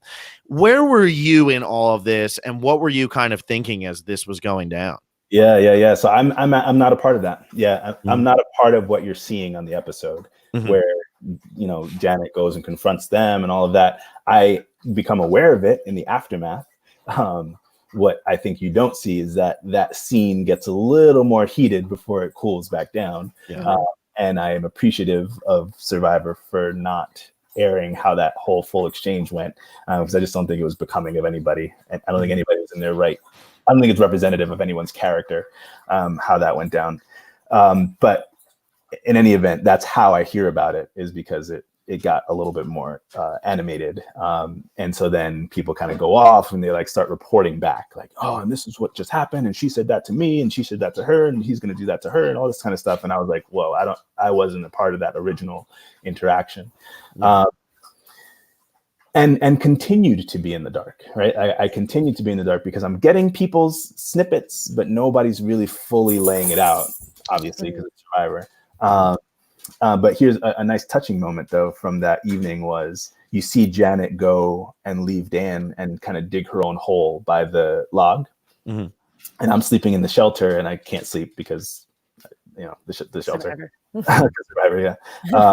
So then I just kind of like I'm moseying around and I'm looking and trying to like count all the numbers, count all the bodies and see where people are. I kind of noticed that Janet is like not where I am thinking she should be. So I walk down a little bit and I see her sleeping there. Like literally she dug a hole and was like, God, this is awful. It's really sad. So then I got like the blanket and everything and laid down next to her for the rest of the night. So we had a very nice like moment that night where we were supporting each other as the two on the outs who just went through this whole big thing. Yeah, because I mean, not to assume what you thought, but I can't imagine you felt as hurt by this moment as Janet did, because for Janet, it felt, I feel like, a little bit more personal. But still, you've been blindsided, and you're just like, I thought we were doing this thing that would have been beneficial to everyone. Right. Yeah. I think you're spot on, right? Janet's motivations was purely because of what was all swirling around Dan.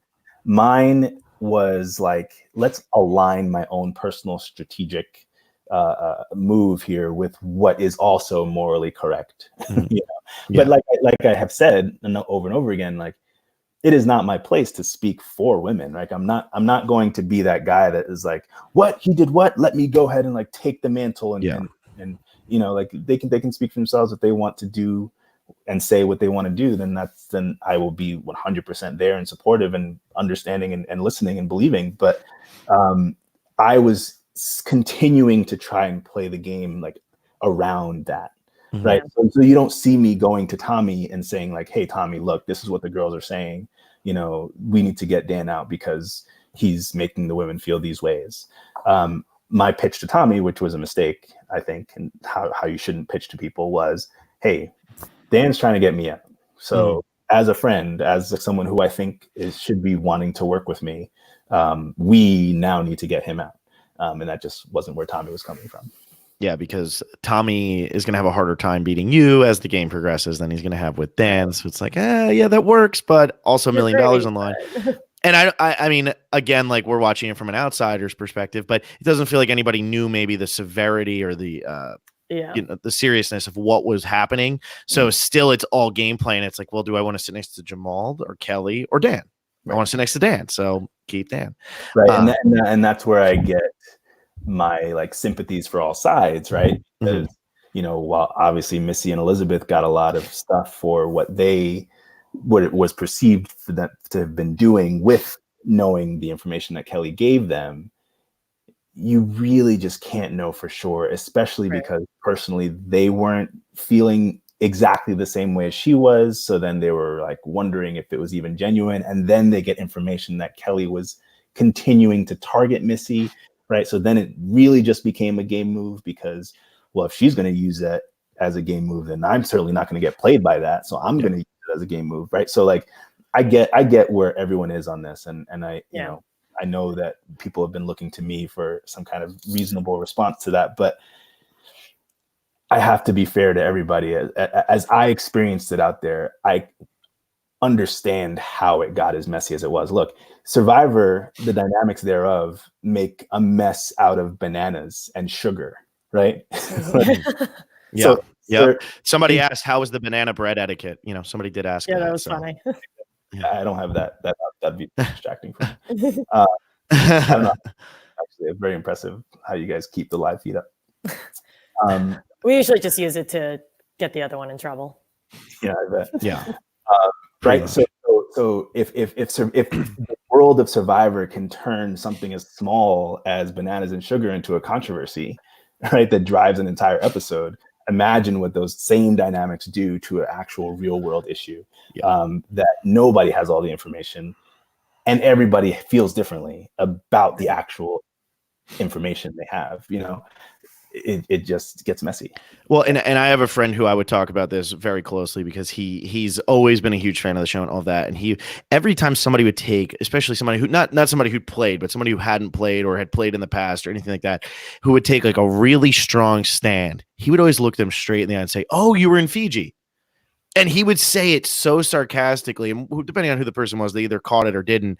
But he would just always say that because it was like, man, you are just telling me exactly how it went down out there. You just totally understand. And I think that was the biggest problem afterwards is like, it's just all negative because we live in this cancel culture where it's like, well, you know, Elizabeth and Missy, they've been canceled. Dan's been canceled. Everybody. And it's like, oh my God, like, like you weren't there. We weren't there. And like, we're still at the end of the day, even with a moment like this, with a situation like this, even if it only took up 45 minutes, we're still seeing 3 minutes of it or 5 minutes of it. And we are getting such a percentage that it makes it impossible for Alexa or I to comment on it. And that's why we kind of just sat there and we're like, this is awkward because Dan's still in the game. And we now have to actually see how this plays out and when he goes home before you can even think about making a judgment on every single thing that went down.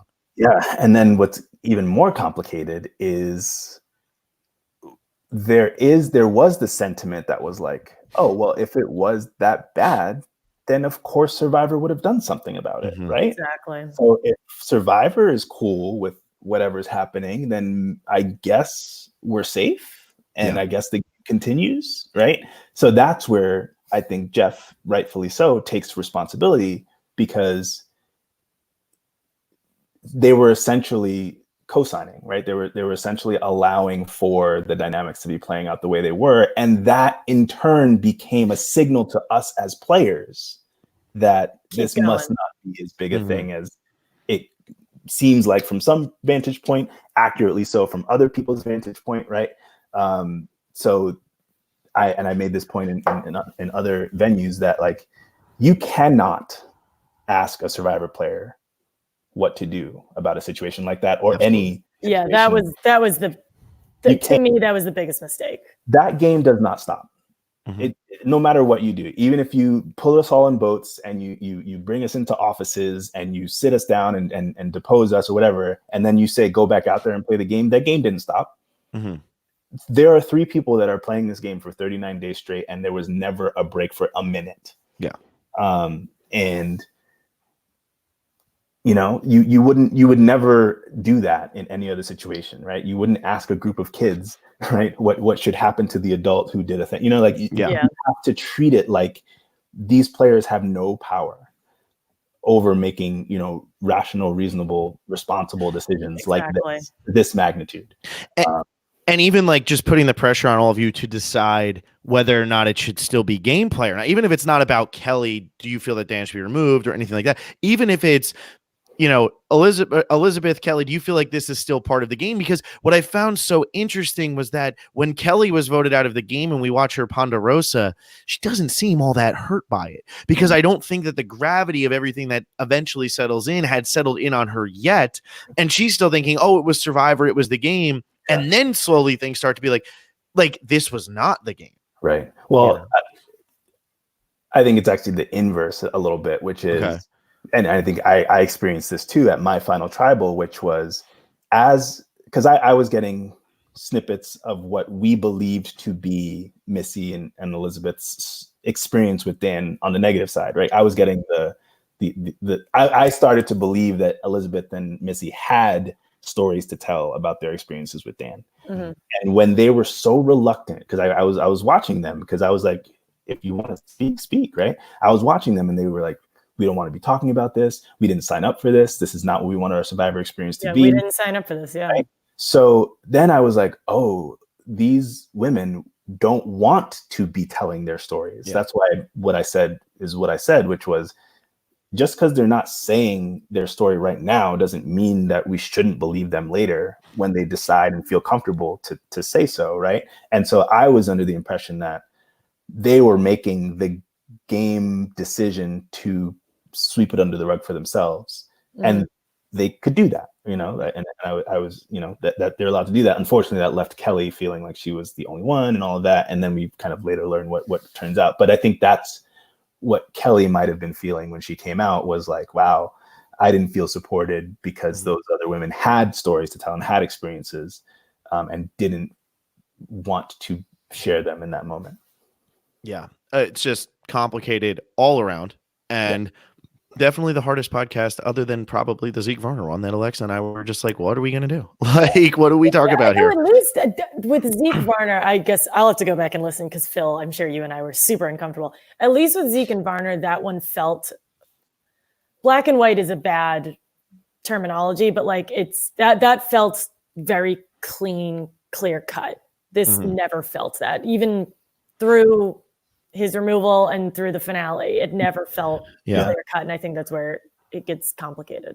Right. Well, and so this is, I love this, because this is wrapping up what we were talking about a little bit earlier, which is, okay, Survivor's job, right, is to tell the simplest story and the most relatable one. And so what did they do, right? They told a nice linear story of man touches woman, woman complains, woman gets voted out, injustice of the world seeps mm-hmm. into Survivor. Right, yeah. That's the story. And unfortunately, what I don't think they anticipated was how much that story is enraging to women, specifically to all people who are victims of assault, of sexual violence, of harassment at work, right? That it touched such a nerve, right? That people were fully ready to map onto Survivor what their own experiences were. Which then didn't give Survivor or us or anyone this play, right? To have a discussion about the nuances and who knew what, and you can't necessarily fault this person or that person, because as soon as you start to say something like, hey, Dan's a good guy, what it sounds like you're saying is it's okay to sexually assault women and get away with it. Right. And there's no wiggle room there because mm-hmm. of the way this story was told. And to be honest, and this is now where I insert my own personal belief, I do think that we have to get better about talking about this range, right? Because my personal opinion is that no sexual assault occurred, mm-hmm. right? Mm-hmm. I think everything that we saw happen mm-hmm. is what happened. Mm-hmm. How you feel about that can vary, but there's no understanding of this to be as extreme as what some people are reacting to it mm-hmm. as, right? But because of our limited language, or because of our such rawness, or because maybe our response to just so much historical injustice against women for so long, at this moment, right? This Me Too movement, this moment feels like such a moment for us to like grab the reins of justice for anyone who's ever been harmed. we then lump it all together and develop a cancel culture, right? We develop a system where people have to disappear should they ever violate someone's space in this particular way. And I don't think that does the movement any justice. It doesn't. And I think I lose people when I have said all this, because I say all this a lot. But I do think that there is room for us to have reasonable conversations about degree, right? And consequences. Yeah. Yeah. No, and I think, again, this goes back to what I said to you a million times, is the conversation and the fact that everything, like, I think you have a good understanding, and this is, the point. It's like, just because you might not agree with what Jamal said, or you might agree with what he said, or you might not agree with what Tommy said, or you might not agree with what Elaine said, doesn't mean you have to be like, okay, you're done, get out. And I think that too many times that's what's happening. And, especially when you look on social media, I mean, social disaster, it's a joke, it's ridiculous. I mean, sometimes it's fun, but for the most part, it's an absolute nightmare. And I think when you start seeing like death threats and stupid things like that, it's like, what are you proving by doing this? And like, Dan should go die. It's like, first of all, we all saw his son out there, and how does that like impact, and like, there's just it's such a knee jerk, like polarizing. It's either this or that. You're either on one side or the other. And I don't know. I just think it's such a hard situation. Yeah. Yeah, from what, just again, because I only saw this from the internet perspective and not me being there, but demonizing and like the treating Missy, Elizabeth, and Aaron the way that they were treated does nothing for the benefit of people who have experienced what Kelly and so many other people did. Those two things should not, the one does not benefit the other. So that was what was really upsetting, because again, from what we saw, and we watched as much as we can, we watched all the Ponderosas, and they all seem and are wonderful. So that was what was really upsetting, because just so many people got wrapped into something that should not have ever happened. Yeah. And it sucks, because at the end of the day, like we said, like 20 people sign up for Survivor, and nobody expects this to be the storyline that's going to overshadow their entire season. And, in speaking with Tommy, who wins the season, it's like, in 5 years, it's going to be who won that season. I don't remember, but was that the season that had the guy who got kicked out? Because that's what's unfortunately always going to be it. And it's going to overshadow so many other really positive, really great things that could have come from this season, which is, Yeah, and what's amazing is what brings both sides of this together is resentment about that, right? Yeah. So people are resentful towards Dan for bringing this element to the game, and if Dan had just kept his hands to himself, this wouldn't be an issue, which I agree with. But that's the sentiment.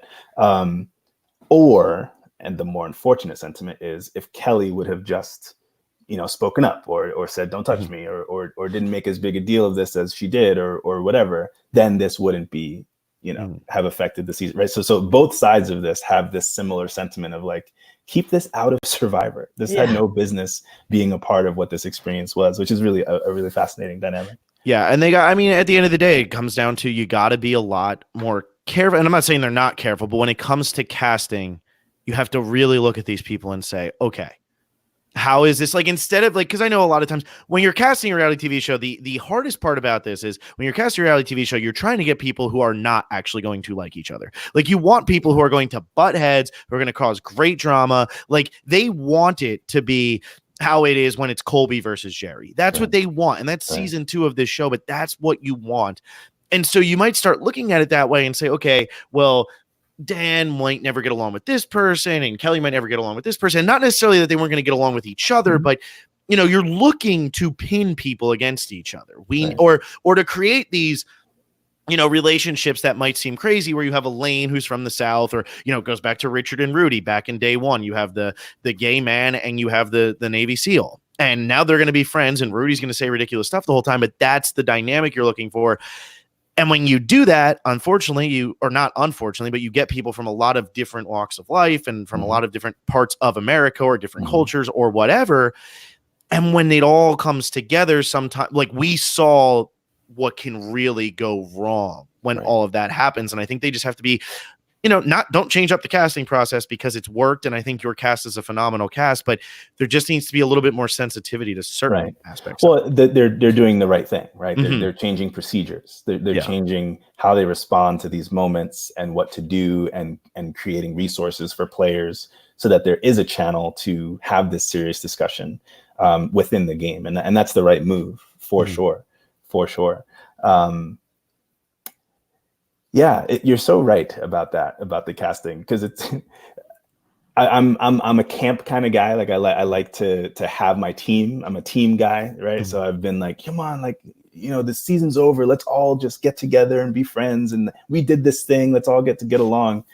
And I'm just slowly realizing that we were designed to not like each other. Yeah. It's fine. Like, I love them all. I really do. Really upsetting realization. It is. It's really upsetting to me because I'm like, why can't we just? But we were designed to not be besties, and that's okay. I think I'm coming around to kind of accepting that about this cast. I don't know if either of you watched How I Met Your Mother, but the glass shattering moment, like when you realize you're dating someone who's a mouth breather or something. That was a glass shattering moment. And, oh my God, these people who I developed these lifelong friendships with, I was chosen because we are not meant to like each other. That's it's tough. It's also cool when situations like you live with Jack and Jack's dating Elizabeth. Exactly. And all the others that come there. We have our teams inside. Yeah. Yeah, exactly. And I feel like I saw a lot of that where, like, people who are just like yelling at each other from across the bar, you start to see like, okay, these are, but then again, it's like people like Tommy and Janet. I feel like they're put on the show to create a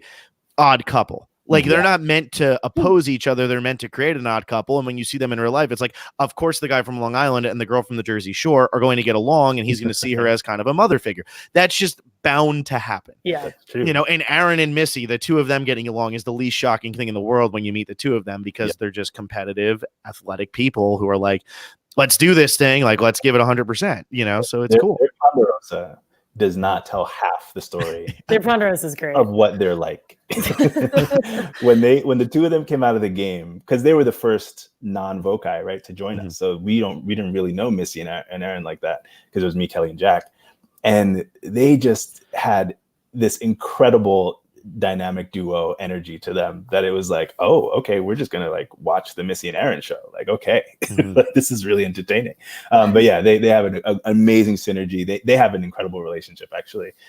Besides me and Jack, I think the two of them got to be really close out there and continue to be. So that's really nice to see. I love their Ponderosa where they're sitting there and they're talking to each other, and Missy's still trying to figure out like what happened in the game, and Aaron's just like, she won't stop. Just move Accurate. on.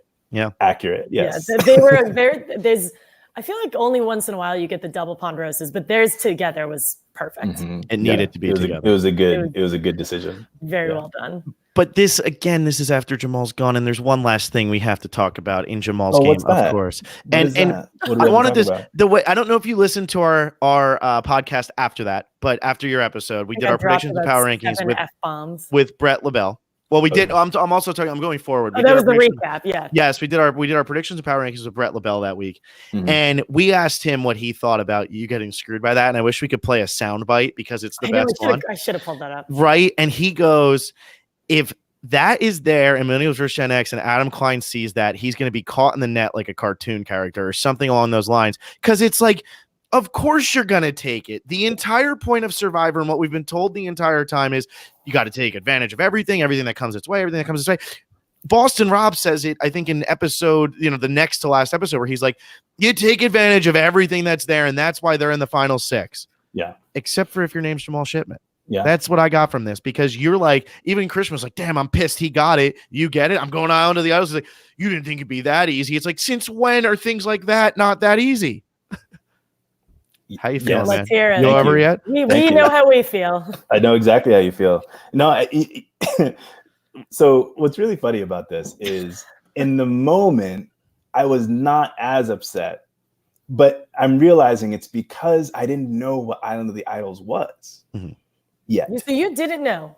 I didn't know. I had no idea. I completely found out when I went for the first time. I knew it was like maybe some advantages, whatever. Like, I still didn't know about Kelly's Idol, right? Like, the Island of the Idols had not affected the game yet at this point for me. Right.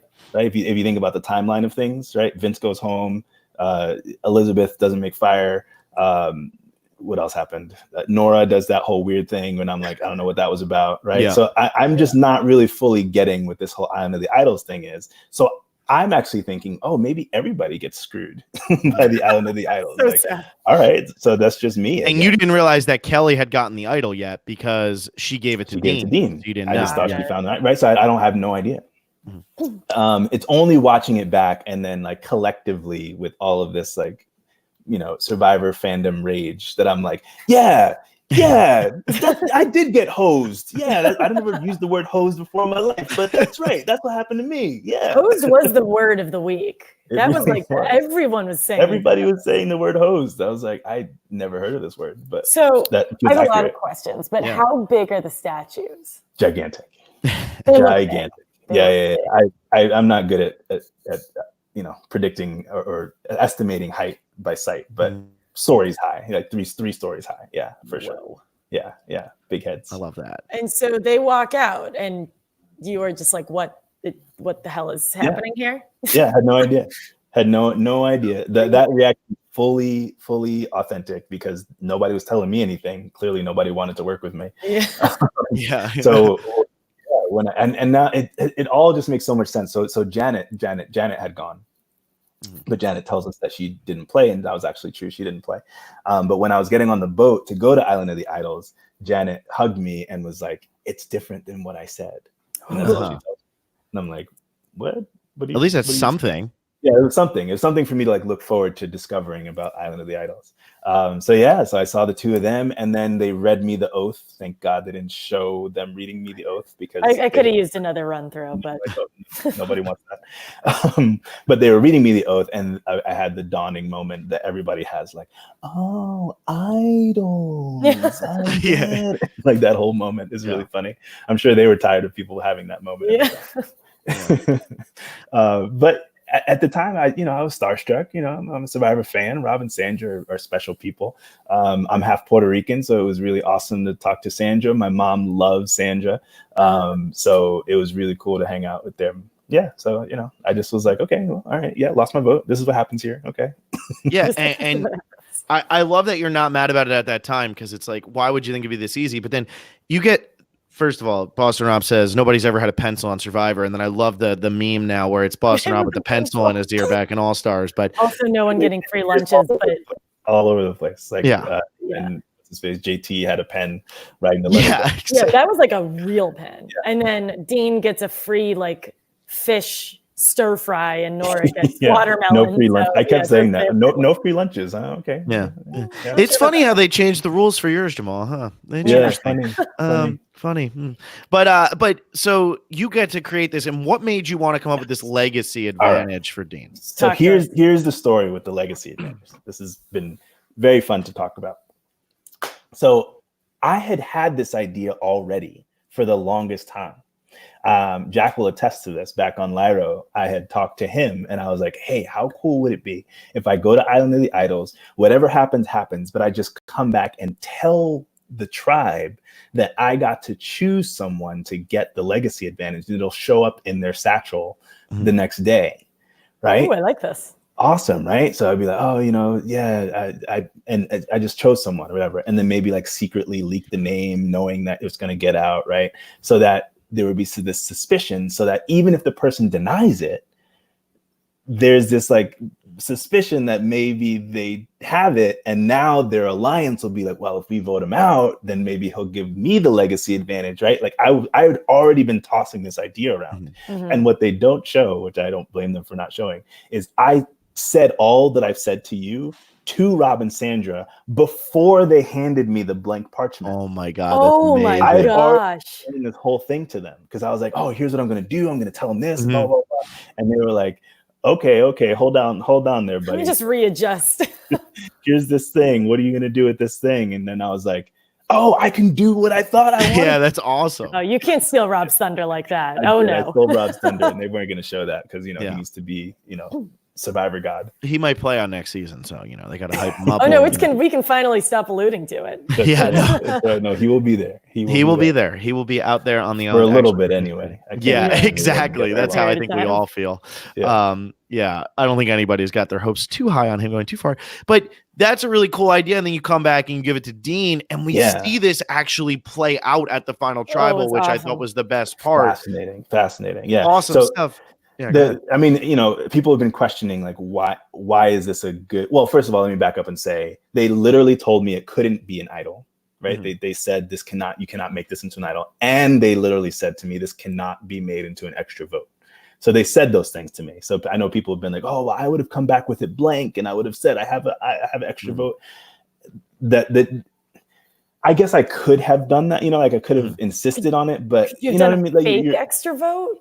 Right, that's what I'm saying. Like I could have insisted on doing that, but I don't know. You're there with them, and you kind of are trying to figure out what they want you to do with this thing. And I had this idea already, so I got really excited about it. Right, so it wasn't. I guess I didn't really fully consider all my other options. One of the options they threw out to me was, what if you write a letter from one person in the alliance to another person in the alliance, saying that this other person is their number one and not the person, and then let the other person find the note to then sow suspicion. That's a snowball. I don't know. And I was like, Rob, that's guaranteed getting you voted out. This is where you needed David Wright's whole what was it? It was the vote where you can vote. Yeah, your soul vote, where only your vote will count at a tribal council. And that would have been a fun one to have, because that person might have tried to play it before the votes are going. And it's like, only my vote will count tonight. And Jeff's like, no, it won't. No. What's wrong with you? True. Yeah.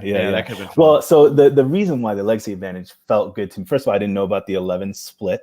Right. So I thought that you have to get into my mindset at the time, right? Where Janet had just gotten burned. Mm-hmm. Right. And everybody was treating her poorly. Right. My tribal council was not the first time that people were being mean to Janet. Like everybody was coming down on Janet, like just like really not in a mean way, just like game wise. I think they all were trying to make her feel like she wasn't going to last.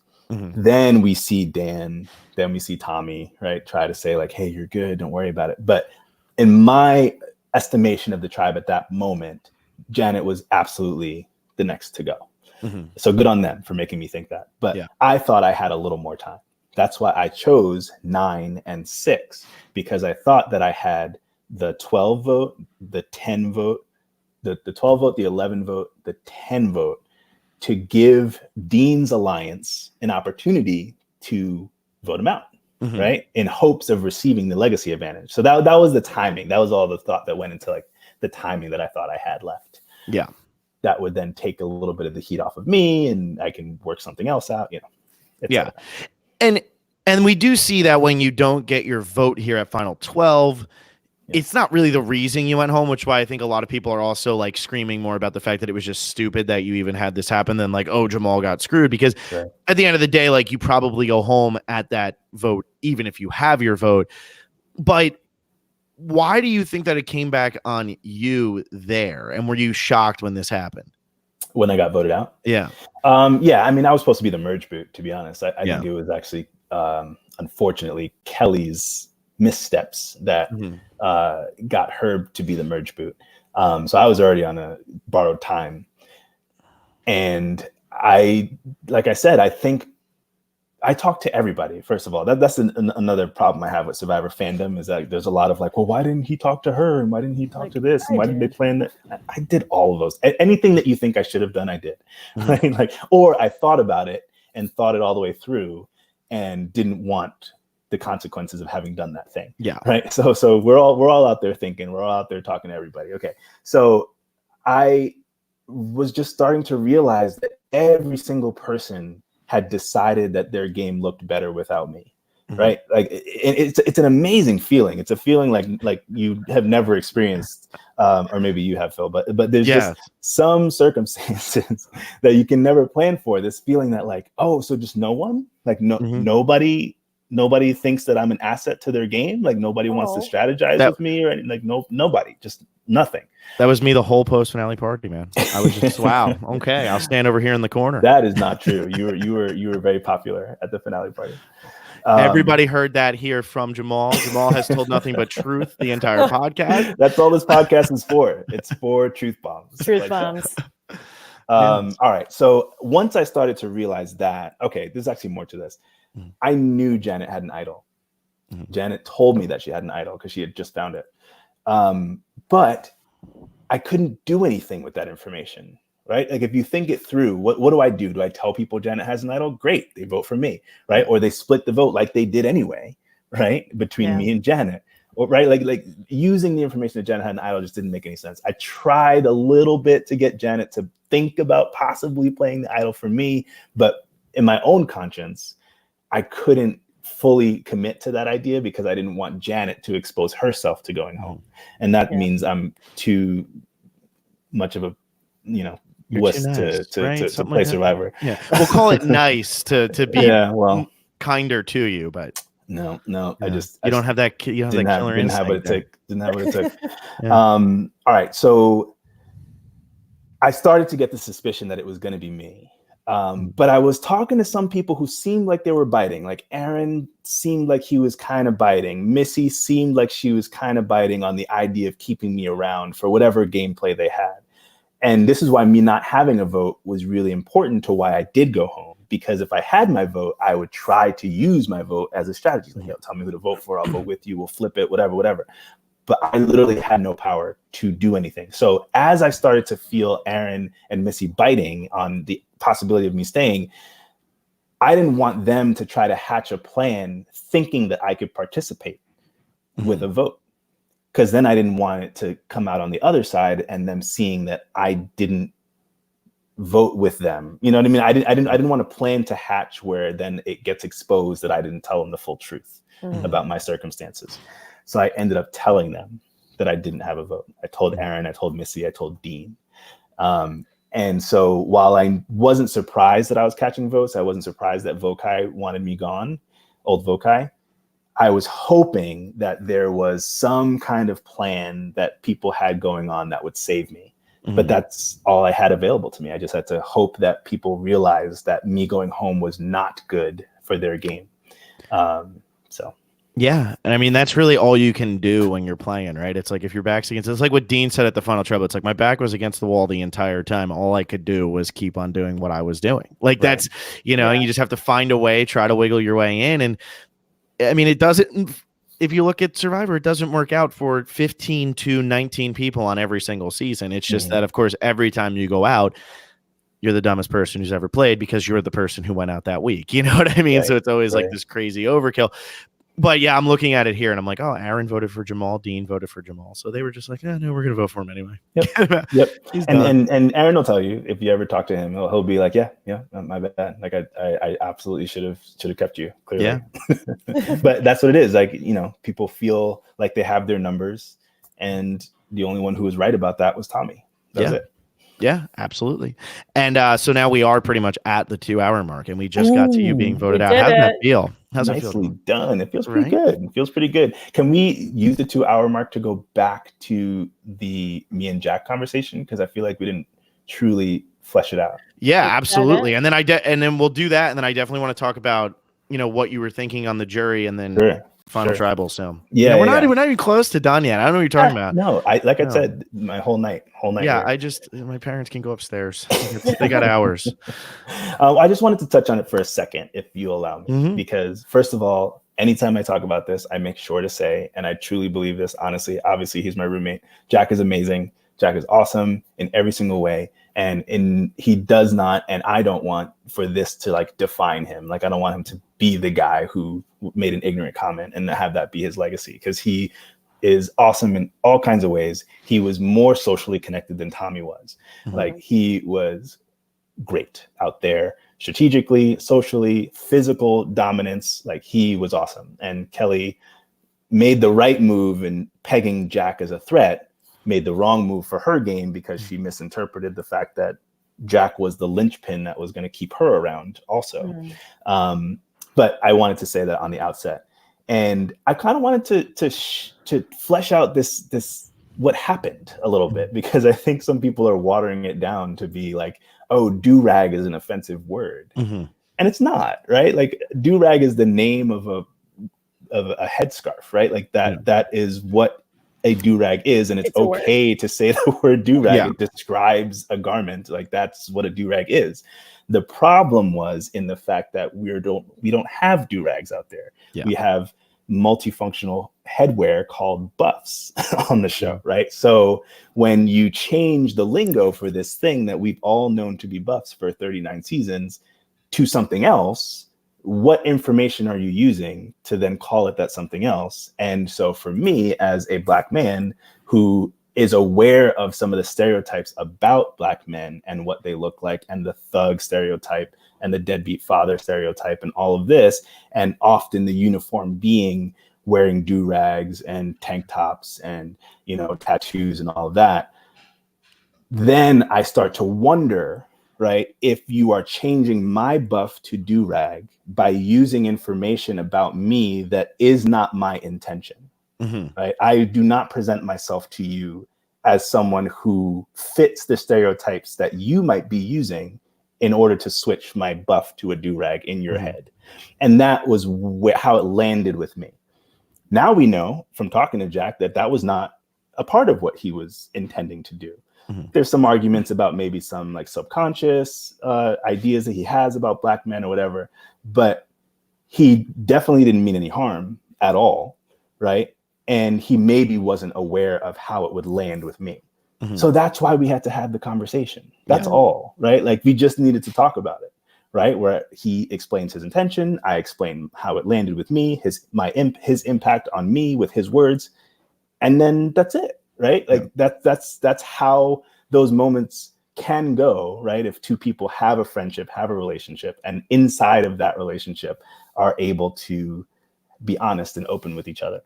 Yeah. And I just think wanted to flesh that out a little bit. Yeah, absolutely. And I think that's what a lot of people, not so much that they miss, but I feel like it was even another thing. It's like, no, we have to take one side or the other. And it's like, why do we have to take one side or the other again? It's I feel like that's always what it ends up coming down to when it comes to anything. It's one side or the other. Who are you with? Are you with Jack? Or are you with Jamal? It's like, well, they're with each other right now. So I don't really know. I don't really know which side. Aligned? Yeah. Like they are now aligned, and they're going to be working together, like moving forward. So I don't really understand here, but yeah, no, I thought it was a really good moment, and I wish that unfortunately it didn't spark this again, like in maybe the Survivor community, but it's like you hope to be able to just have these conversations where it's like, okay, we're going to sit down, we're going to talk this through and say like, how do you feel about this player? How do you feel about this player? How do you feel about this? Rather than just like, oh, I hate them because they said that. Like, and I feel like that's just, it's so easy to dismiss. Right. And even it's not a bad thing, but when Jeff's like, Jamal, like you could have blown up and it was so great that you did. And it's like, it's almost that's become the expectation. Right. Yeah. No matter what. That's reality TV, right? And even the other side, which I've been really fascinated by, to be honest, the hate that I get for this moment, which is like, oh, you liberal snowflake, like he didn't mean that, and it's not a race thing, and you're so sensitive, and you crumbled, you fell apart when this guy said do-rag, it's a do-rag, like get over it. Crumble is definitely the word that comes to mind when I saw your reaction. Yeah. It's like, what show are you watching, first of all? And then just that instinct of like, wow, so some people really can't handle a mature conversation about racial things because it just gets tucked into some kind of threat to their own identity, like their own power, their own ownership of the lexicon. Like, what are we doing here? Like, why can't I have my experience and express that to you in a reasonable way? It just didn't make any sense to me. So that's been fun to feel those I can imagine. responses. Yeah, I know. And that's just, I mean, it's the overreaction. Everything is just an overreaction. It's so crazy. And no, I thought you and Jack, I mean, that moment on the beach, it's like most seasons they don't show that. And I like that they showed it, but then it's also like, okay, like I said this to you and I said this on the podcast. I was like, Jamal reminds me of Sean Rector because he's giving us a different insight into a lot of things that maybe we're not thinking about. And like that moment with Jack, it wasn't like you're trying to necessarily be like, Jack, you're wrong. But you were explaining to him like, this is why this is hurting me. This is why I don't like it. And I think that's what's so powerful about it. Both of you were honest, mature, positive about it. So why could And why could others not be? It was it was the both of your situation. Mm-hmm. So yeah, it's crazy. It's crazy. Well, I guess. Do you want to? Are we good to go now? Yeah, like good to after go. you've been, all right. Go. So just wanted to touch it. Yeah. So at least for me in Final Tribal Council, I mean, from what we saw, your big moment was you could have turned the tables on Dean. You could have said, Dean, that's a real legacy advantage. Dean could have won. How did it feel to break that news to Dean? Yeah, that must have been tough. It was surprising because, again, here's a question that some people had. I absolutely believed he played it at 9. Interesting. I did not know. Okay. I did not know. So you thought he played the one that you gave him. I thought he played the one that I gave him. Okay. That's awesome. At 9 people left. So I was like, okay, well, my legacy advantage is gone. And maybe Dean brings it up as like part of his game that I gave him this advantage. I don't know what he might have spun that into, but I was surprised at Final Tribal to hear him bring it back up and then show it to me. And I was like, oh no, that's honey. not. But does that hurt your perception of how he played the game, or do you actually turn that into a positive for Dean? That it's 100% a positive, and that's what I said at Final Tribal. No, that's what I said. I was like, wait a second, if he believed it to be real, and he paints a fake one to get the target off of him, because that's completely what it was. It was to paint a big old bullseye on Dean, hoping that people might take the bait and do it. He got it off him at 9, and if it was real, he was safe at 6. Like, good on him. That would have been really funny to see him play it at 6. So we were robbed of that. I mean, we were all hoping to say. Yeah. Oh my God, that would have been amazing. But I thought that was great. And then what were you thinking as you're watching? So you get voted out, and then immediately it goes to that split. What are you thinking as somebody like who's not a part of that split about maybe 1, the fairness of the split, 2, the fact that the split even happened, and then 3, what would you like? Would you have enjoyed being in that position, or would you have been pissed? Oh, I would have loved to be in that position because I know I just railed on this idea of being on the bottom, but this is the moment when I actually did feel on the bottom. I didn't feel on the bottom the entire game. And I actually think I gave a confessional the day that I go home where I say, this is the first time that I actually felt in trouble of going home. And I was right. That was the first time I was in trouble of going home, and I went home. So the split to me was like, dang, if I could have just lasted one more, then I could have gotten in with 2 people and they would have felt safer, because everybody made their decision to vote me out thinking that there was going to be an 11-person tribal. Yeah. Right. That's the strategy people were using. If I was part of a 5 or a 6, you see that it changed up, right? If I'm on Tommy a tribe, stays, Janet stays. I was on a tribe with Aaron, like maybe me and Aaron pull someone in and vote somebody else off. You know what I mean? Like that was so many worlds of possibility if I had lasted for that 11-person split. Yeah, and so that's when we see Tommy actually somehow get Missy out of the game, which is when I'm still like, how did that happen? But that's for when we talk to Tommy, because I need to know how he pulled that one off. We see Aaron go home. When you come into this final tribal then, and you have Dean and Tommy, and was it you who said, like, we're not decided, or was it, I forget. Jack said that. Was it Jack? It was Jack. But how did you feel? I'm just giving you credit for everything at this point, Jamal. I mean, in case you can't tell. Were you actually up in the air, or had you decided I'm going Tommy, or were you leaning Tommy? What was your mindset? Yeah, I was leaning Tommy. I was open to Nora. Really? And love that. Never voting Dean. Never voting Dean. So what do you think it was? Okay, so first of all, why were you open to Nora? Let's go. Okay, so the Nora, as I say on my Jury Speaks video, the Nora vote would have been about respecting the fact that she got one over on me, right? It would have been a very personal, like, kudos to you for playing me kind of thing, right? Like, and this is what's so funny about what Nora has said on her exit stuff, where she calls the jury bitter. I was very open to voting for her exactly because I was not bitter. Right? Yeah. I was very much like, good job. If you can just put this all together, and I gave her softball after softball at the final time, be like, just put this together for us. Just like pull in a little bit of that Nora-ness and just like speak through what you did in this like linear way that we can all say, there she is, like, wow, great job. Like you saw the energy of the season, the diversity, the women empowerment. Like, I think a lot of people really wanted to see a strong woman in the final tribal and possibly award her the million, but she just couldn't.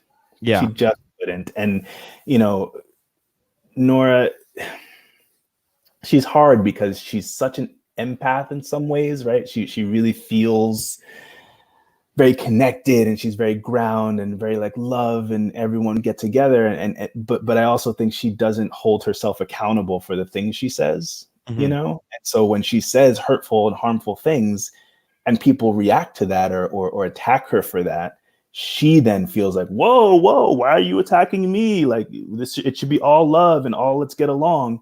But at that point in the game, people just felt too burned by some of the things that she's done and said. So and able to pull it out. And then you say never Dean, but Dean ends up with 2 votes. Yeah, because Aaron and Elizabeth were. What was it about you that was just never going to? Yeah, where was the never coming? Never going to be me. Like Dean. At this point, well, actually, at the jury, I know what happened because Kelly told me, but I still felt like it was Dean's responsibility, right, to have voted out Jack.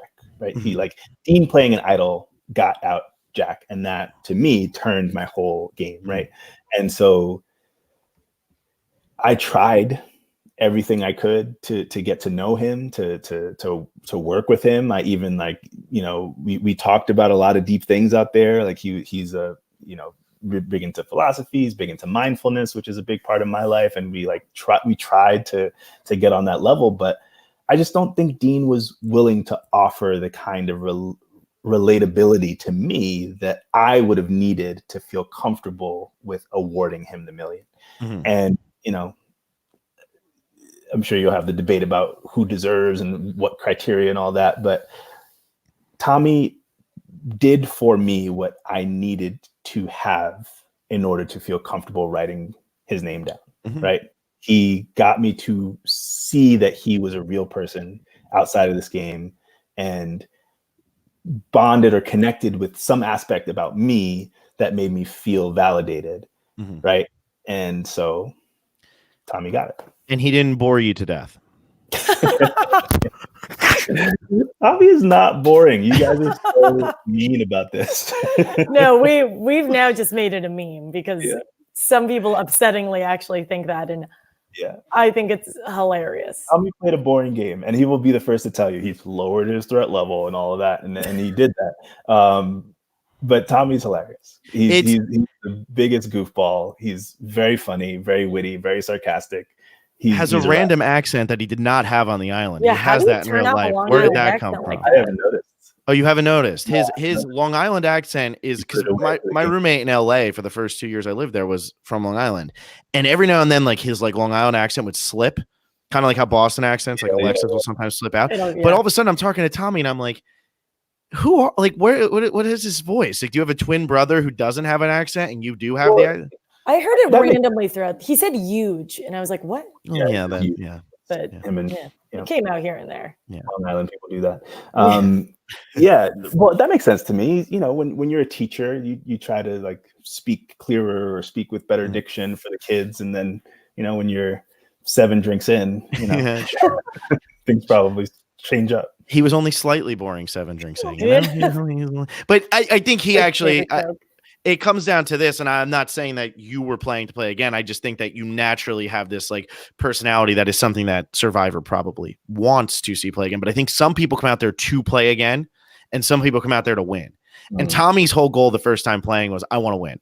And I don't think Tommy ever cares if he plays again because he just won. Right. So I think that they're kind of like some people get to play again, even though people think they're boring, like Michelle, who's going to be on 40. But at the end of the day, she won, and I don't think she was out there to be like, oh, I'm going to be the fan favorite. And there's some people who I'm sure you can think of people in your cast who are like, yeah, they were trying to be the fan favorite. Like they were playing it. They were leaning. But I think for Tommy, it was just kind of like, yeah, well, if I'm on a good streak here. I don't know if it's that cut and dry though, because Well, I just think so. Like Jason, for example, who Mhm. is an incredible strategist, Mhm. just like an amazing, amazing survivor mind. I'm excited for you to talk to him at some point again. Mhm. He did this whole show about dumping his bag at the tribal, saying, "I don't have an idol," and Jamal, you didn't even bring your bag, and Mhm. all of that, which Something we didn't talk about. Yeah. But he did all of that, and that was 100% for show, and he'll admit that to you. But he was also playing to win. You know what I mean? Like it was not. It wasn't one or the other for him. I guess it's when I talk to win. Yeah, no, and I think like I talk to Bradley a lot about this because I'm pretty close with him, and if you don't like him, I understand, but I'm close with him. But I'm just kidding. I don't know Bradley. Yeah, Phil, okay. I feel you always have to give that disclaimer. I always have when to you say give a that friend just because it's thing. Bradley, and that's just what Bradley does. But I always talk to him, and he always said like, I was like, when did you realize you weren't going to win? And he's like, pretty much day 6. Like I figured I have no chance, so that's like why, or maybe this is it could be Monday morning quarterbacking or whatever, but he was like, that's why, like when I'm saying like I'm playing A+ Survivor, it's like there's a little bit of like a wink too, because you're like, I want to be playing A+ Survivor and I can kind of feel it. So I don't know, like I think that there's some people who like maybe when you feel like the floor's just dropped out from under you, you're like, screw it, I am just doing everything I can. And other people, maybe Tommy, if he would have felt like his game was starting to slip, would have been like, all right, here comes Long Island Tommy. Like it's time, and I'm gonna start really like going crazy. But it never felt like he was losing control of the game. And every time he did lose control, he learned. So we did kind of see a different Tommy come out at the Charisma boot. That was a different version of that guy than we saw the entire season, I thought, at least. Mm-hmm. Yeah, no, I think you're right about that. Again, because this is what I do. I've taken issue with this idea of like creating rules about Survivor because people have these no shade on any other podcast that use rules to do their podcast, but so people would say like, oh, that was a dumb move to give Dean the idol and do that thing for Kelly, right? Mm-hmm. Like that was a dumb move because then she gets voted out later. You should never do that, right? People might start to put these things together, like, oh, you should never do these things in Survivor. But like I said at the beginning of the show, in one of the beginning press things, it's the 20 of us that are deciding, right, how the game goes. Right? Yeah. It's not this like the rules of Survivor, right? So if Dean was the kind of person to stay loyal, then all he had to do was give Kelly a little bit of a wink that it was going to be her. Kelly plays an idol, Dan goes home, and we have a whole different second half of this season. You know what I mean? So when I played my idol for Nora, people might be like, oh, you should never do that. Oh, you should always just play it for yourself. But like, if Nora was the kind of person who, right, like there's all this context around these moves that happen that you can't say like never do that thing, right? On the flip side, situational game. Yeah. But put it this way. Because I was annoying Kelly and Nora, and they wanted to come after me and they wanted to cut my throat off and all of that, you might say that my social game wasn't very good, which is probably true. But who went home pre-merge? It was the likable, lovable Jack, and I get to stay precisely for the reasons that someone might say I wasn't playing a good social game. Mm-hmm. Right. So that's what I just want to, it's just a little more complicated than like, always do this, never do that. Like you just have to figure out who you're playing with. Mm-hmm.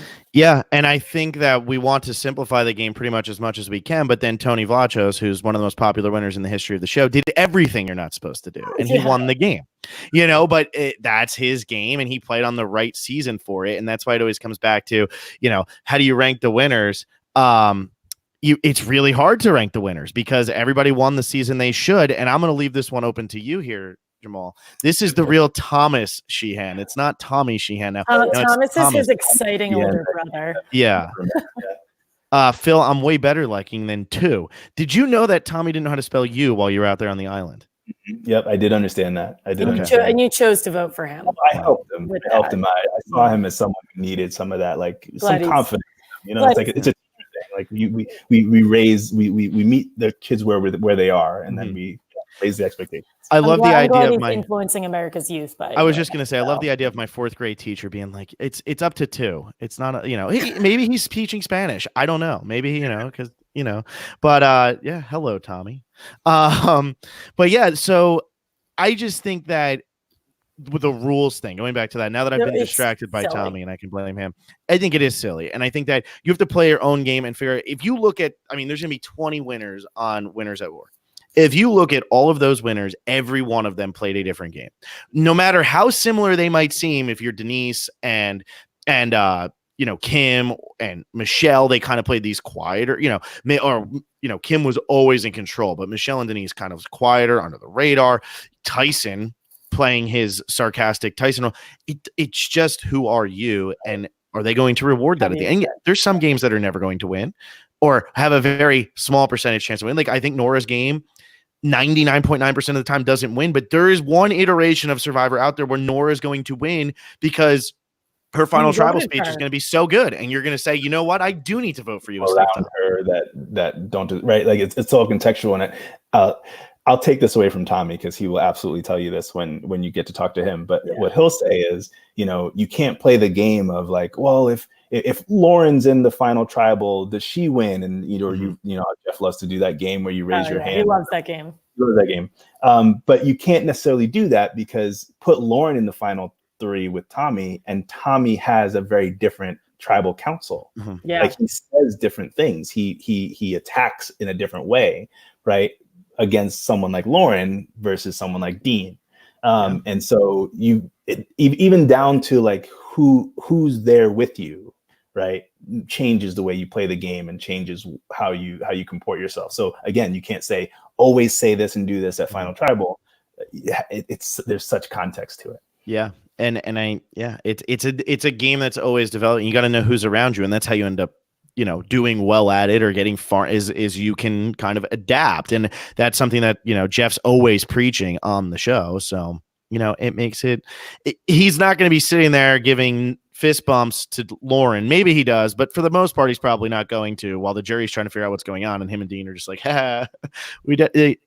it's fun though. It's cool. And I think people are going to talk down Tommy because that's what it seems to be like the popular thing to do right now, is just like, oh, he's kind of like a boring. Well, we're punching up. We're ragging on a millionaire. You know what I mean? Like, we can do that. We have to. We need something to hang on to. He's like a $600,000 heir. He lives in New York. I know. New York, Texas. And he lives in New York. So really, he's got like $20. But no, I love this.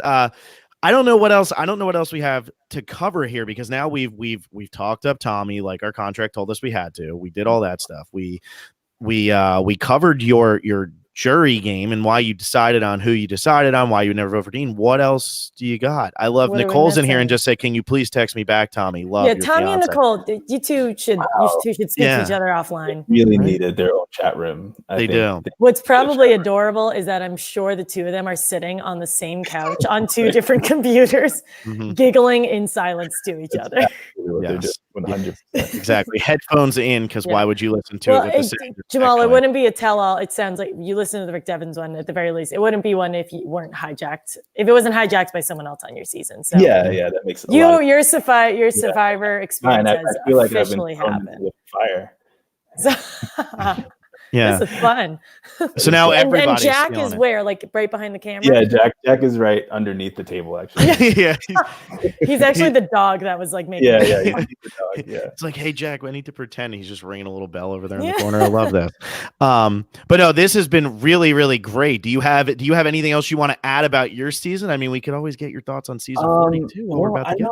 We can bring it full circle real quick. Can you please enlighten me about what is so freaking important inside of my bag that I need to bring it to Tribal Council?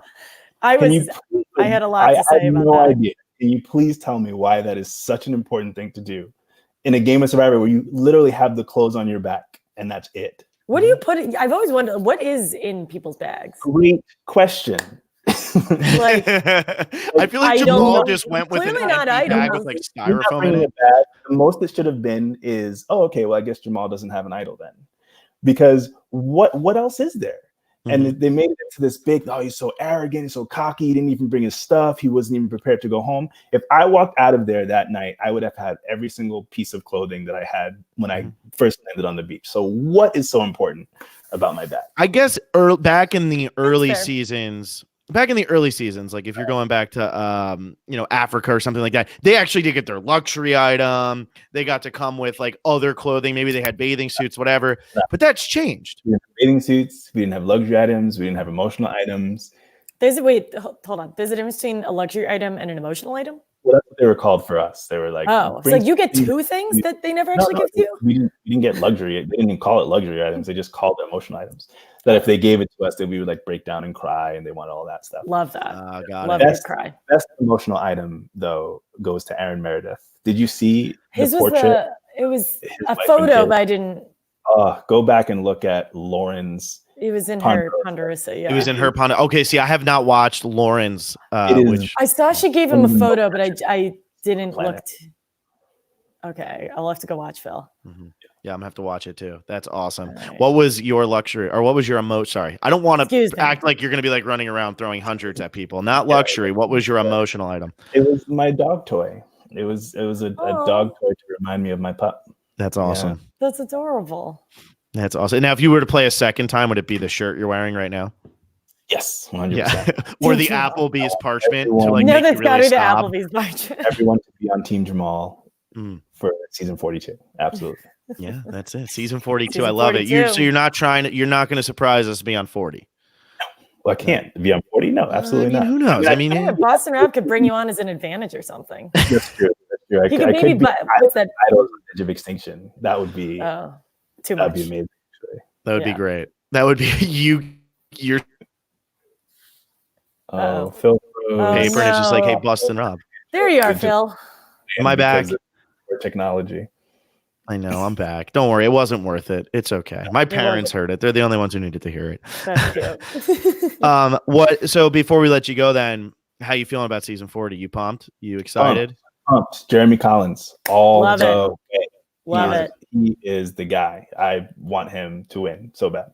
I think a lot of people want him to win. He is so popular. I love him. And what is upsetting to me is I obviously wanted to play his kind of game, and I couldn't execute it because some other things got in the way. But that's absolutely what I should have done, is played just like him. There you go. Well, Jeremy Collins is one of the most popular winner picks we had for our season 40 winner retrospective thing. Series, I guess, is a better word than thing. Thing's good. Thing's very maturity over here. But yeah, so he was one of our most popular winner picks. So you are certainly not alone in rooting for Jeremy. I'll be on it. I'll be on that team.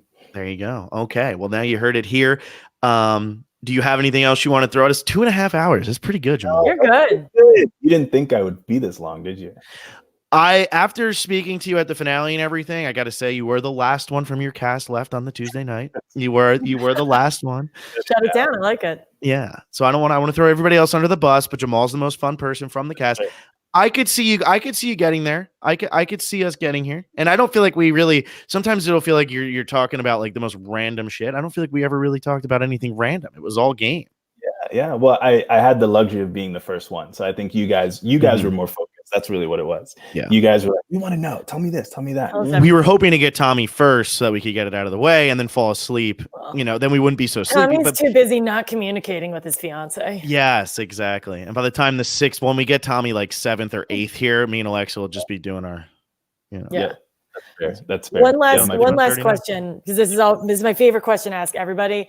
How did you prepare? You get the call. How did you prepare in between getting the green light and flying out? Yeah. I was torn. I was torn between like lose weight, right, to then like feel what it's like to starve so you're not shocked by it, or put on weight so that you have more calories to burn. I think I decided to go with the lose weight one. And then like halfway through, I was like, this is stupid. I'm obviously going to be starving in a little while. Let me just eat everything I can now. Let me take the fun approach to this. Yeah. So I went that way. I definitely got some swimming lessons in there because I wasn't about to be that guy. You know what I mean? Like I'd seen what happened to people before me. So I could hold my own in the water. So that was it. That's how I prepared. That's pretty standard. That's good. I watched all the seasons, and I think was it Christian? Somebody who says to like do all your thinking now, right? Like do all your thinking. Like what are you going to do at 7? If like when would you flip, right? Do all those things. I know we just talked about how rules are dumb, but I did have ideas of like situations, like what would I be ready to do, and then when you get out there, just like let instinct take over. Yeah. So that's what I did. Yeah. And I think that's a good way to approach it, because you can start to think like, well, if I know I would flip at 11, but I'm at 11 and it doesn't feel like the right time to flip, you've already thought why it's the right move, but now you're realizing why it's not the right move. And I think that's an important thing to come to the realization of. I love it. I think that's great. Jamal, this has been fantastic. A pleasure of 2.5 hours. Not a bad way to spend a Monday night. That's for sure.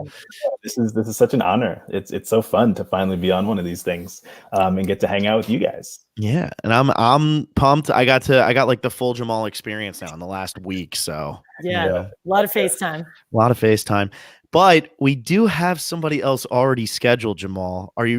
Take a guess at who you think our next scheduled person is, and then Alexa's going to lead us in. Oh, I have no idea. Who would you schedule? It's not Tommy because he's Mr. Popular. He doesn't have time for us. That's Tommy Sheehan drops our name on every podcast on the planet and then blows us off. He didn't know he was going to win. You know what I mean? Yeah. And now that he won, he's like, oh.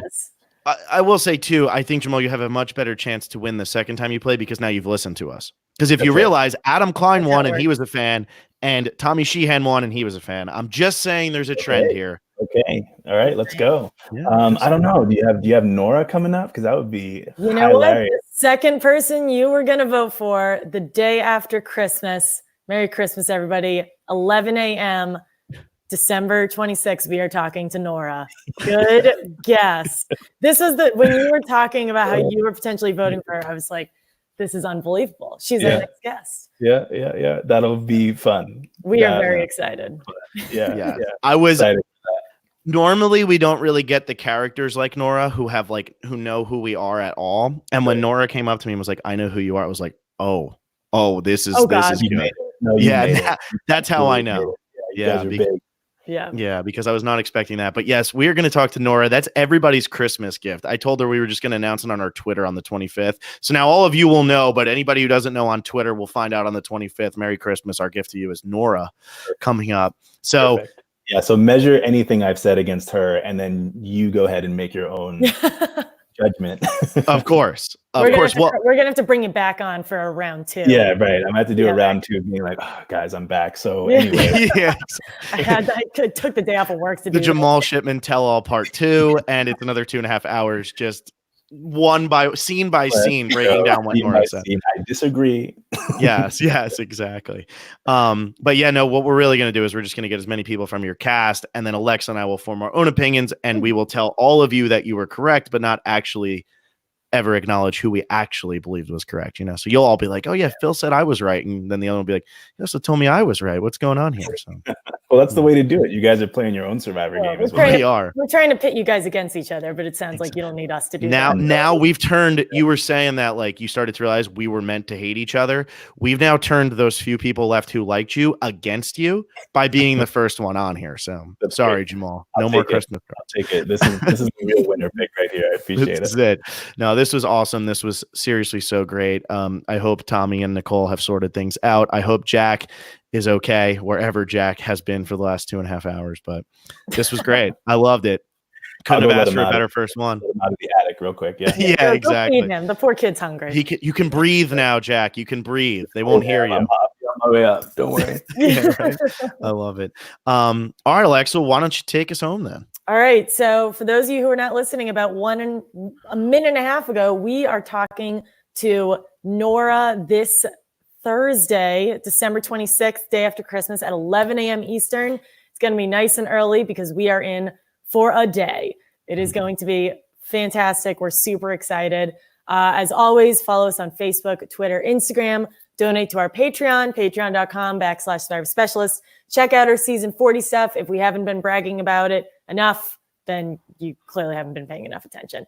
And as always, Jamal, thank you so much for coming on. You were my preseason winner pick. We loved you all season, despite the fact that you don't bring your bag to tribal council. But this was a lot of fun. We've been wanting to do this for a while. So thank you so much for coming on. Of course. Thanks for inviting me. This has been great. Thanks. All right. Thanks, Jamal.